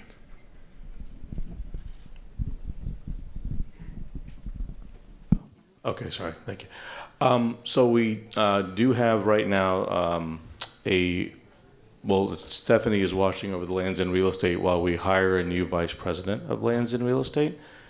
We do have someone that's a finalist, and we're going through the final negotiations for that person to come up here and do it. And then that person actually does want to live here and do the job with a little time to see his family from time to time, but he's going to move up here is the hope. So. And if I can just expand on that, we have a dedicated lands and real estate and resources team, a group of 7 really talented individuals that are in regular communications with our tribes and our villages and monitor CIRI's lands, and they monitor our leasehold interests, and they actually, it's just to be about summer, they go out and they do a lot of field inspections and work. And so you'll see them up and down on the Kenai River working with the various guides doing permitting. And so yes, we have a dedicated team protecting one of our most valuable resources.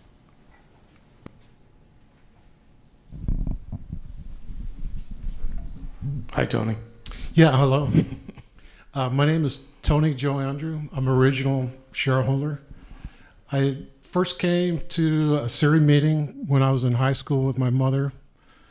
I can't remember which year, but I do remember Roy Hondorf. My mother had asked me who should she vote for, and I told her about Roy. So it's been about 50 years coming to the meetings. I have not come each year, but over the years it's been 50 years. So I'm just want to make a comment and maybe a question about the Elders Trust Fund. But earlier I met you, Mr. Ilar. We briefly spoke, and I'm very happy that our board has chosen a new CEO. So my hat's off to the board for choosing Swami. Thank you very much. Appreciate that. I'm optimistic about our corporation growing in the next several years. I'm very happy to have Mr. Ilar join our CIRI family, and thank you to your team. We are looking forward in the next few years to see Cook Inlet Region Incorporated grow. About the Elders Trust, I would like to encourage to see that grow in perpetuity, grow self-sufficient. I know that there is another recent deposit into the trust but like to see that grow, being self-sufficient. Earlier there was a lady, she talked about college for her daughter. I'm very happy to say my daughter, Rena Andrew, she received her master's degree in business a couple of years ago. And I've been encouraging her to get involved with Cook Island region. I am not quite sure about the younger generation. There's a certain generation that they have that sense of travel. They want to experience life. So my daughter she's in that generation. And I hope she comes back soon and be involved with Cook Island region. Thank you very much. Thanks, Tony. Appreciate it. To answer your questions on, thanks for the compliment. I still have to prove it, but I appreciate it. For the Elders Endowment, the strategy session that we had in Arizona does actually think about what we're going to do about the Elders Endowment and how we're going to grow, but also how we're going to maintain it in either a self-sufficient way or how we manage it inside the trust. Now it's up to the board in consultation with our recommendations, but our job is to get the funding as high as we can get it by building the best businesses we can so the board can make the right choices that goes with that. But self-sufficiency of these long-term funds are the centerpiece of most of our strategy. It's putting enough money away into these kinds of safer, lower risk, but decently returning funds that will cover themselves. But they don't live at that level today, so we're going to have to work on that as we go forward. Taylor, did you want to add anything on the? Okay. Thomas over here. Oh, okay, sorry. Go ahead. Hi guys, I'm Sandy Rice. I'm an original shareholder. First, my question is, will CIRI be able to open up a different class for our younger generation? I have 8 grandkids. I know I can wheel off my shares to them when I pass on, but I would also like to have a different class of shares opened up for our children to carry on our generation to build us stronger. And then the last part that I cannot emphasize enough for all of our shareholders, whether they're elders or even the younger, is to, and I brought this up with the president a couple years now, I have bone marrow cancer. I've been fighting for 7 years. Labs are really important, not for just me, but for all our shareholders in this state. And in the 7 years, I've learned that bone marrow cancer multimyeloma, there is no cure. And the only way that we all can be united to get a donor is to get your labs done and become a match. I would encourage CIRI to do more sponsoring for be a donor, be a match, so that somebody else can have a longer fight for bone marrow cancer. I hit my 7-year mark yesterday when I first got diagnosed. And out of the 7 years that I've been fighting, I cannot emphasize how important it is, not for me, but for my family and all of our shareholders here, because it is a silent killer. It isn't brought up like breast cancer. It isn't brought up like thyroid cancer or prostate cancer. It is found in your blood through routine labs.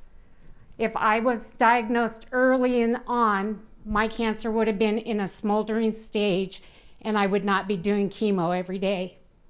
When they found my cancer 7 years ago, I was at hit stage 4, aggressive cancer, IgG kappa light chain, with 6 months to live. I got flown down to Seattle and fought for 4 months with a partial success, not a full success. Seattle is actively looking for me a donor. I do not wish this type of cancer on any of my friends, my family, or any of the shareholders here. So to me, I feel, as I've actively pursued and mentioned this in the last few years with CIRI, I would like CIRI to do more, be a match for all of us, because we are the next generation with our kids. And this is not something that you guys would want to live through. It is not an easy fight, but I will still actively tell you guys at every meeting, it is important to all us shareholders, because there's somebody in here that's going to be my match that will save my life besides the cancer and the chemo that I have to take daily. I take 21 days of chemo on one regimen that costs $35,000 a month. The second chemo I take is 3 pills that hates me every week, is $6,000 a pill. This is not a battle that anybody wants to go through. So I encourage CIRI to please emphasize in your newsletters about being a match, and then hopefully someone in here will not battle the same cancer I am. And then please open up another generation of shares for our shareholders who are our descendants, because like I said, I have 8 grandkids, and when I go to do my will, they're only gonna get a percentage, and I want them to have more so they have a voice too to carry my generation on. Thank you. Thank you, Sandy.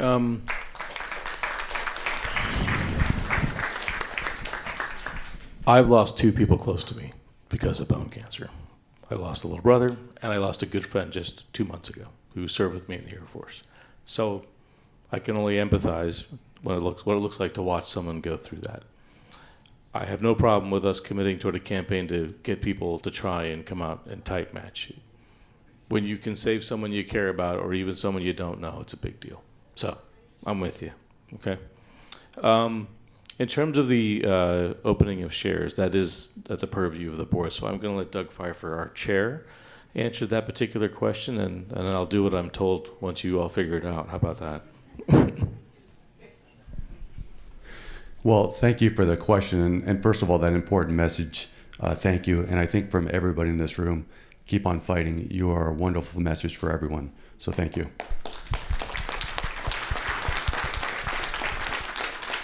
And what a fantastic question about descendants. As you heard earlier in my speech, I am the youngest original shareholder that can exist.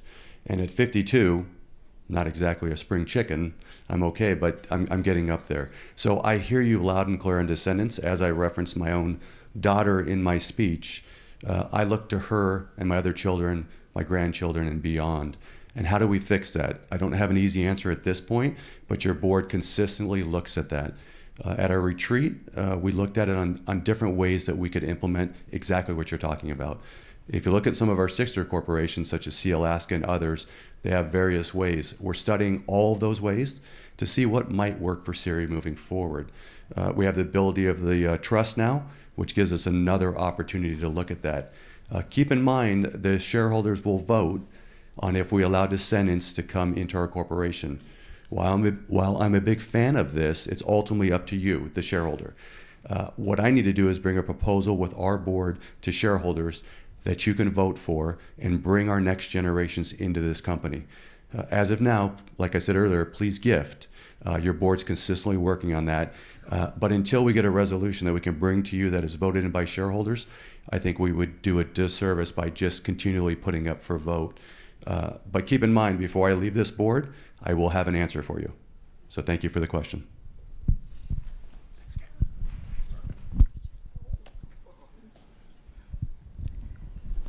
Hi, my name is Leona Johnson. I'm an original shareholder. And I'd just like to ditto the problems this lady had with shareholder relations as far as the death of a family member. I lost my oldest son, and we went to CIRI, and we were told they don't ever give out monies for burial assistance, and we would have to go to CITC. My husband and I are on a fixed income. We ended up having to bear the cost, and that was my last gift to my son, I want to say.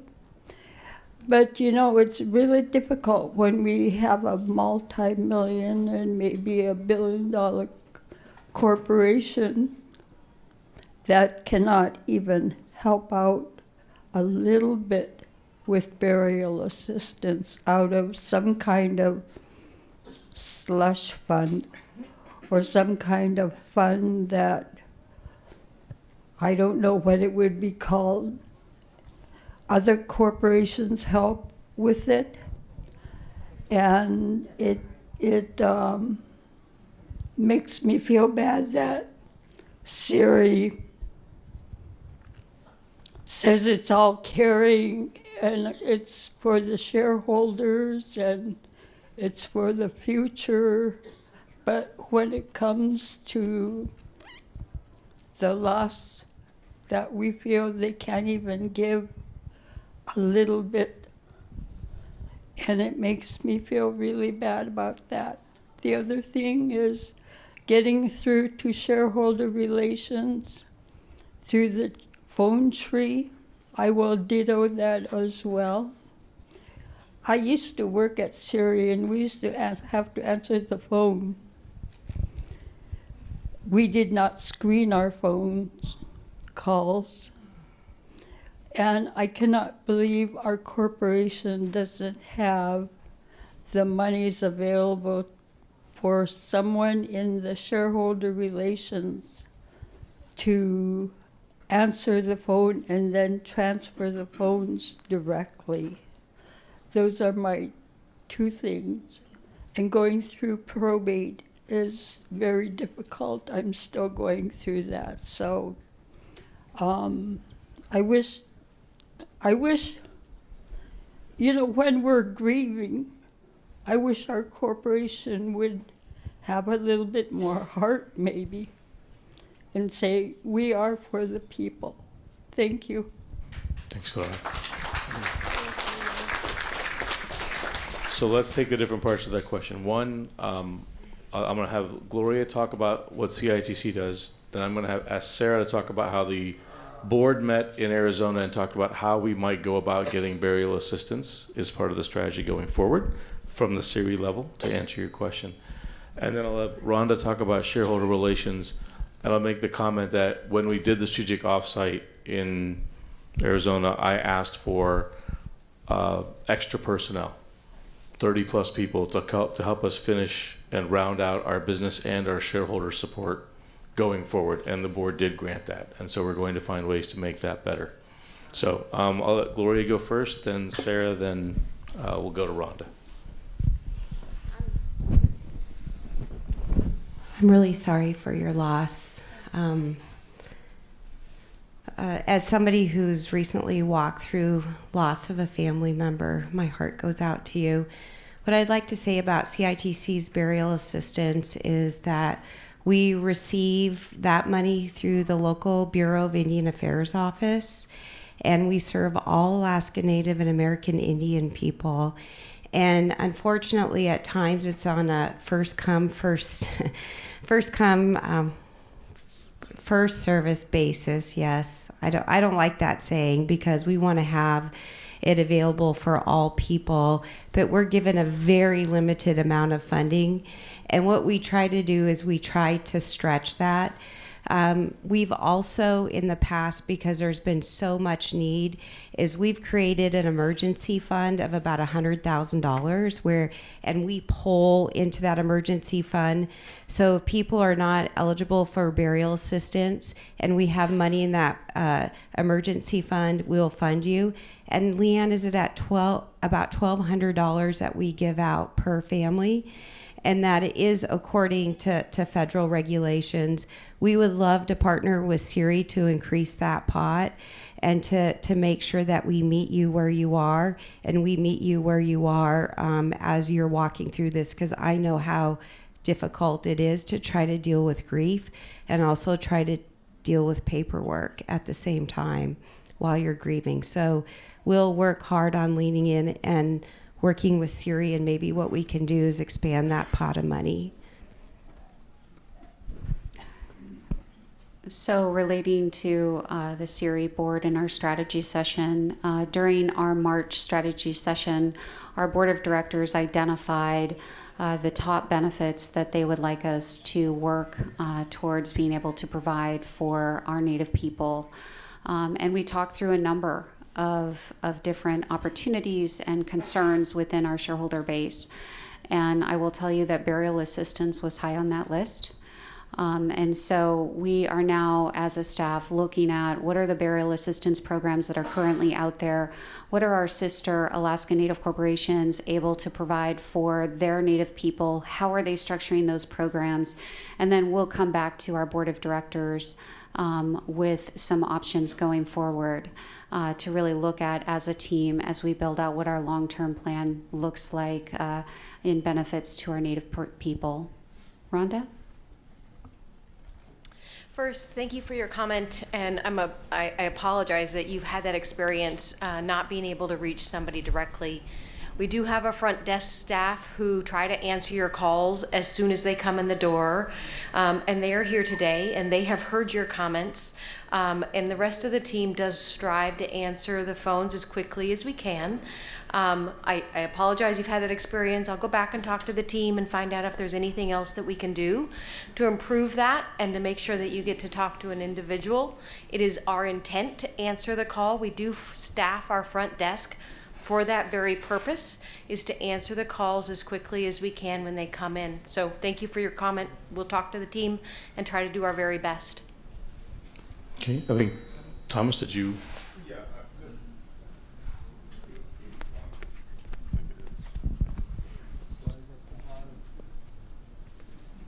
Is it on? Okay, there. Just another facet that I don't think it was has been raised about the elders' trust, and that is that it's self-terminating too. With pardon the pun, but that original shareholders get it, and as they pass away, then it doesn't go on to descendants. But also to the lady's question over here about the punitive nature of elders and other people that say making more than $2,000 a month. I find it kind of unconscionable that it's been so many years that a year, yeah, right, yeah, to where it's not even kept in, kept up with inflationary measures to it, and it's just stayed at that level for years and years, and something should hopefully be done about it soon, because I think they've been looking at it for years. But yeah, to just see it not even keep up with inflation it's just reduces your dollar value, right? So. Well, it's a big deal when you're on a fixed income. Yes. Some people are more fortunate, some people aren't. You just live with what you have. Yeah. But it would help, if it was changing a little bit, with time. Yeah. Can I say something? And I've heard that from a lot of people too. And so when you raise the issue, I thought it's. Yeah. Can I say something? Sure. You're not going to get any disagreement from us. We certainly preaching to the choir, I think. I'm a descendant. I want to thank CIRI for stepping up with the government and what was given to CIRI and Bristol Bay and all the Native corporations. I think there's 12 of them, and all the money that was given to us. Like, I think CIRI was $1,800 for the pandemic. Oh my gosh, and Bristol Bay was 15, and then my Native, Far West was, quite a bit too. I really thank you guys for going all out and doing that.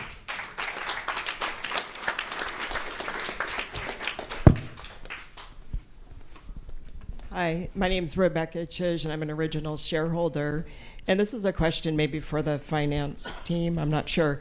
But for 2 years in a row now, myself and my son, we've gotten IRS letters stating to explain the other income, which is the taxable portion of the CIRI dividends. And I'm just wondering if CIRI can let IRS know that this is not earned income, because that's what they ultimately want to know. If there's a way that you guys can communicate to them that it's not. We'll certainly take a look into that, because it shouldn't be taxable as it goes through the trust. So that was one of the commitments that we made when the trust was set up and the distributions flowing through the trust, that it wouldn't be taxable. So it's upsetting to hear that. So we'll definitely take a look at that and see what's happening. It's a 7J. It's a 7J. Okay, 7J. Okay. That's different. That is taxable. Yeah.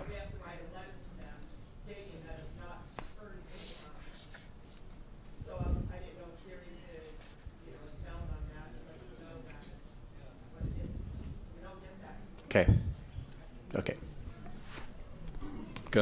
Roy is next, actually. Who's got the microphone right there?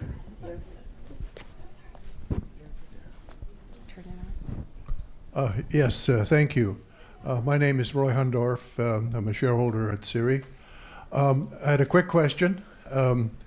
What's the plan for the remainder of the Fire Island wind electric generating capability out there? I know there's some planned and partially developed sites. I think there's 22 of them, and I wondered what the plan was for the future build out, if at all.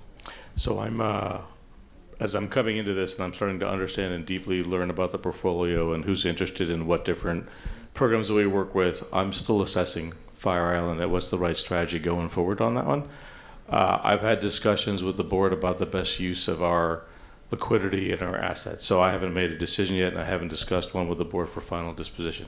Yeah, I say that because I'm a reader of the news, and I noticed the rail belt is in dire need of energy. And I also noticed that the Biden administration has made available large subsidies for green energy. So I thought that should be a natural for you guys, but maybe it's not. It kind of depends. Like I said, I'll shoot everything straight. I ask for rather detailed financial analysis, both on other upsides that we can get from the government for grants or for funding or subsidies, alongside the business case on how we would, what the power agreements look like with Chugach and others, and I can understand for the money we put in versus the money or the cash we get out. It's a few things, and there's some moving pieces right now, like you just mentioned, the way the Biden administration is moving. That's a piece that Sarah would have to work with us on. Then Daniel has to work with Chugach and give me an understanding how the finances work on that versus our maintenance costs and things that go on. As you know, as the windmills get older, the gearboxes and things take a lot more cost and maintenance. So I need that full picture. It'll probably be a few months before they give me the math, and then I can make some decisions. Well, I just add that there could be options like leasing on. Yep. Yeah. All that's on the table. Absolutely. I don't have a personal feeling one way or another. Whatever makes the most money, I'm going for it. Right. So. Go ahead, Darla. Oh, actually. Howdy, folks. I'm Melva Walkoff Withers. And I understand what it means when you say, yeah, you've got a lot of kids. I happen to have a lot of family. And honestly, our family, relatives included, we're big enough to be a tribe all by ourselves. I've been so happy with the opportunities that my family has gotten from CIRI. When I first heard about CIRI, it was because my dad heard about CIRI and something was going to happen. He didn't know what, but he sent me the paperwork to get started. I was halfway around the world at the time, and I hadn't even completed my family yet. And so I filled out the paperwork, and I didn't know what it meant that we were supposed to choose because we had traveled all over. We were military. But let me tell you something. Yes, maybe there's other corporations that pay a little bit more. But you know what? If you want to get paid a little bit less, go ahead and split the shares and see what happens. You'll be lucky if you get $100 a year. You know why? Because they've split your shares and you asked them to do it. You know what? I was so happy whenever we decided a few years back not to split shares. How about you do what I do? Hand shares that are yours to your children. Yep. It works. Some of my grandchildren have some of my mother's shares that were gifted to me. And you know what? It works quite well because they feel that they're a part of a corporation that makes a difference. And they have made a difference. They've made a difference for my grandchildren as well as my children who needed money to go to college. And you know what? We ended up putting 5 kids through college. Yeah, just me and CIRI. That's what happened. So you know what? I'm proud of our corporation. Why? Because they gave me an opportunity to save dividends and help my children get through college with the resources they had applied for from their corporation. You know, it really works. I got such a loud voice, I hate to put it so close to the microphone, but my sisters are pushing it. Anyway, folks, truly, think about it. We get a share of money that we didn't earn, but it's ours every quarter. And I am really an ancient elder, and I am so proud after all these years to keep getting that money. I love it because I can get birthday things and anniversary presents for my tribe. I like that. So, you know what? Think about it. We don't have to have a whole lot of money from our corporation. We can work and add to the monies that they give us. It works very, very well. As a single parent, I've been able to do it, and I'm sure with your tenacity and gumption, you can do it too. Thank you.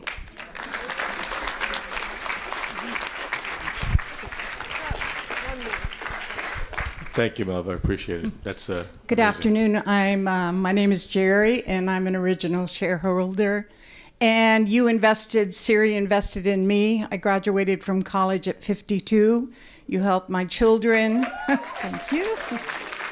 I was raised with, there were 9 siblings, and my parents were of the generation where good education was very important because we had to be able to work globally, not just in our villages anymore. So thank you, CIRI. Thank you for putting this together. I know how hard this is. Also for the lunch, which made me very sleepy.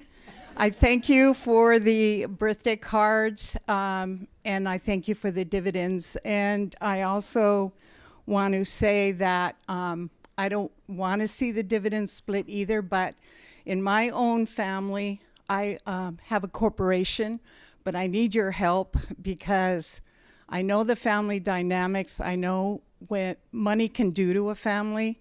It could be bad, it could be good, but we can all take our families and make it like a business or, income where the money earned on the dividend is shared. And but think about that.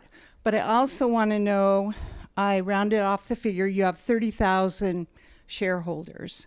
How do you, and with the political season, how do you decide who you're going to endorse for elections? Because I do my research and I like to do the voting at the booth.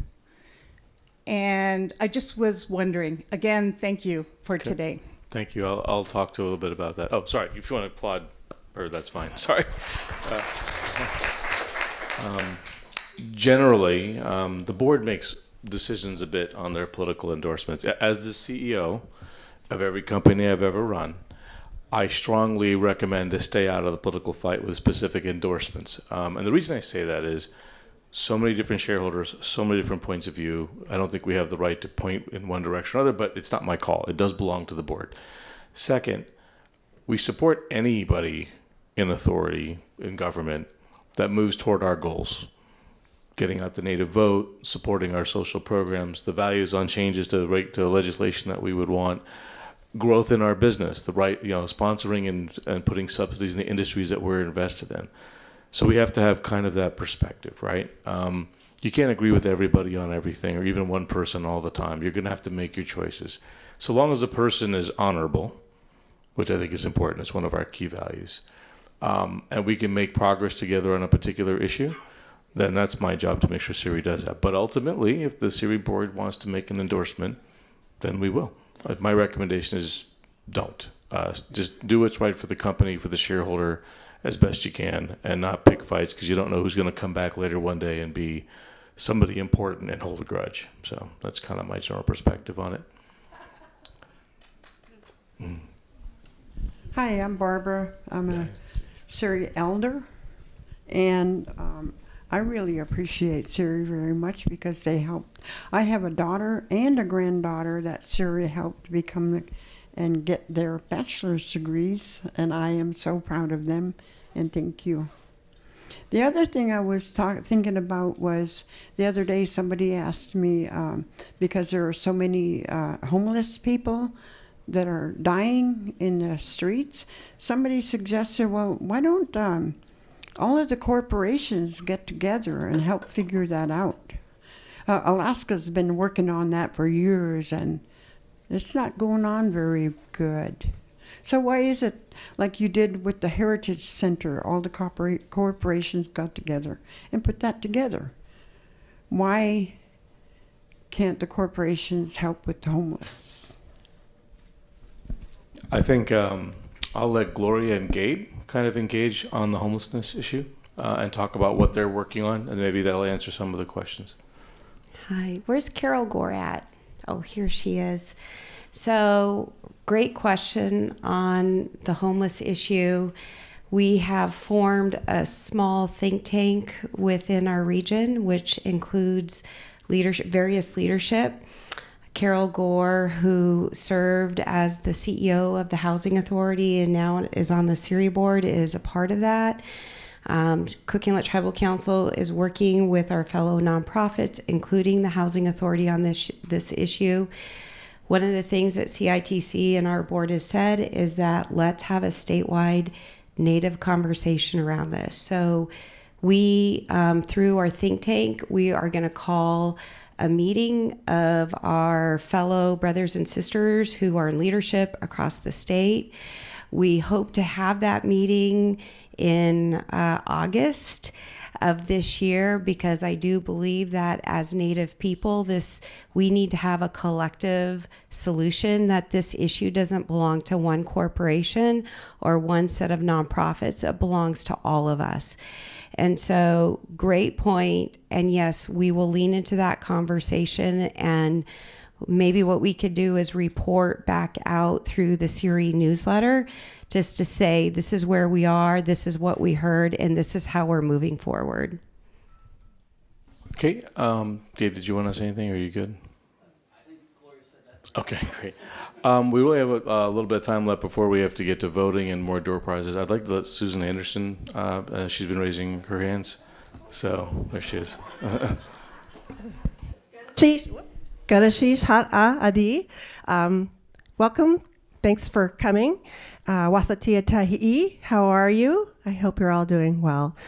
Susan Anderson, and I am on the younger end of original shareholders, so you don't need to do the math on that. I have three things. One, I know on pretty good authority that we have thousands of talented CIRI original enrollees, shareholders, and descendants. So they kick butt, I know for a fact. We do have a way to find some of them. And my third point is, what are the KPIs related to the subs that you have now, CIRI as a whole, and any future organizations for shareholder, descendant, and original enrollee hire? Okay, I'll talk a little bit about the general philosophy of it, then I'll let Stephanie talk about. I don't know that we have specific KPIs that we're going to quote, but I will say this: all CIRI shareholders who are qualified for a role are obviously more than welcome, and we make a great effort to try and increase CIRI shareholder hire. Period. Dot. Including improving hire in our subsidiaries as well. So, Northwind, our subsidiary for does construction and environmental, has over 2,000 jobs, essentially 2,000 employees, and they're constantly changing them out. We're looking to get the right skill sets in there. So CIRI shareholders who have those skill sets are obviously more than welcome, and we've asked them to increase their hiring exposure, reposting everything. We've opened up our LinkedIn to allow for more job applications. I think we broke actually LinkedIn at one point when we put it up there, and thousands of applicants went in. So that's an effort. I think we need to up our game a bit on there. There are ways to identify them. I think there are better ways we could do to help get there. But I'll say this right now. For anybody who thinks that we don't want shareholders hired, not true. You show me a qualified shareholder, if I have a job, I'm going to work for it, right? We're going to figure it out. But if they're not qualified, if they don't quite meet up to the standard, or we have people that are more qualified, I have the duty, and so does the team, to make sure we get the best team in place to produce the best results. For those that need the training or the help, I think we can talk to our partners about how we get that done. But it's a best athlete approach. That's the only way you're going to make the kind of numbers we're trying to create. But we do our best, and we will spend our time talking about what shareholders need. If you've got great qualified ones, I'd love to hear it. I'll emphasize one other thing just to give you an understanding of why I think it's important. We're building a chief of staff program. For those of you who don't know what that is, that's the CIRI shareholder who will take my job, right? It's an intent over the next 6 years to raise executives in the company who are CIRI shareholders who can take one of our positions, particularly even mine. And that's a dedicated program that we have approved and we're going to be starting and announcing soon. So not just any shareholder, but the C-suite needs to be shareholders. And that's what I'm committed to, is the thing I committed to when I took the job. So just to give you a sense of, if there's a KPI, that's probably the most important one. Okay, Stephanie? To answer your question, Susan, we have about 80 employees at CIRI, and 44% of those employees are CIRI shareholders, descendant, Alaska Native, and American Indian. So we are working to continually grow and develop our shareholder and descendant base. We have a preference for CIRI shareholders and descendants, and we're in close collaboration and we share talent. I was corrected, I think, once in the boardroom. We don't steal talent, but we share talent with CIHA, SCF, and CITC. So it's a very competitive market. We're in the Cook Inlet region competing with all of our other sister ANCs, and we continually try and do everything we can to be a really attractive employer so that when we have the opportunity to hire a CIRI shareholder and descendant, they choose to have CIRI as their employer. So we'll finish with Jeff, and then we'll make our last comments, and we'll move on to voting. Real quickly, Jeff Gonison, original CIRI shareholder. I just found out I've been an elder for 17 years. The lady that talked about probate, I need to talk to you about that. You do not want to go through probate because it's a miserable experience for the courts. And almost 43%, I believe, close to half of you do not have a stock will. And if you don't have a stock will, it is a miserable experience transferring that on. And so maybe they can say something, but there's a booth in there. Fill it out and get your stock will in. And that way, when someone passes on, the shares automatically transfer. It's a quick, easy thing, and you don't go through a public court problem. So I just wanted to put in a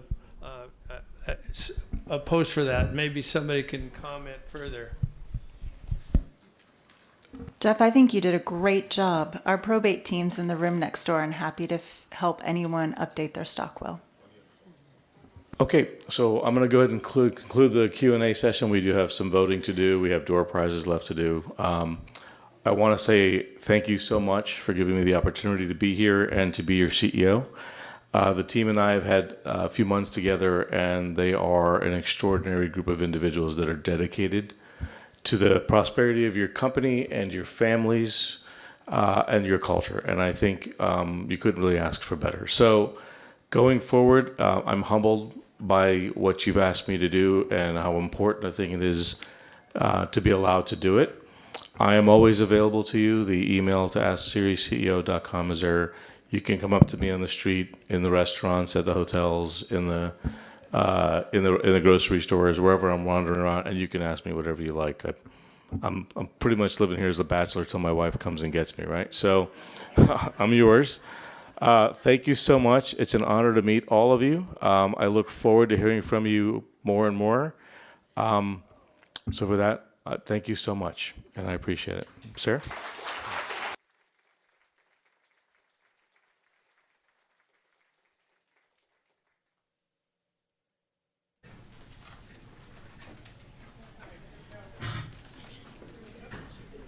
Okay, I just was told to remind you all that there's lots of extra food in the room next door, and there's take-home boxes. So please, when you leave this room, swing by there and pick up some food to take home for dinner tonight or tomorrow. Lots of good leftovers.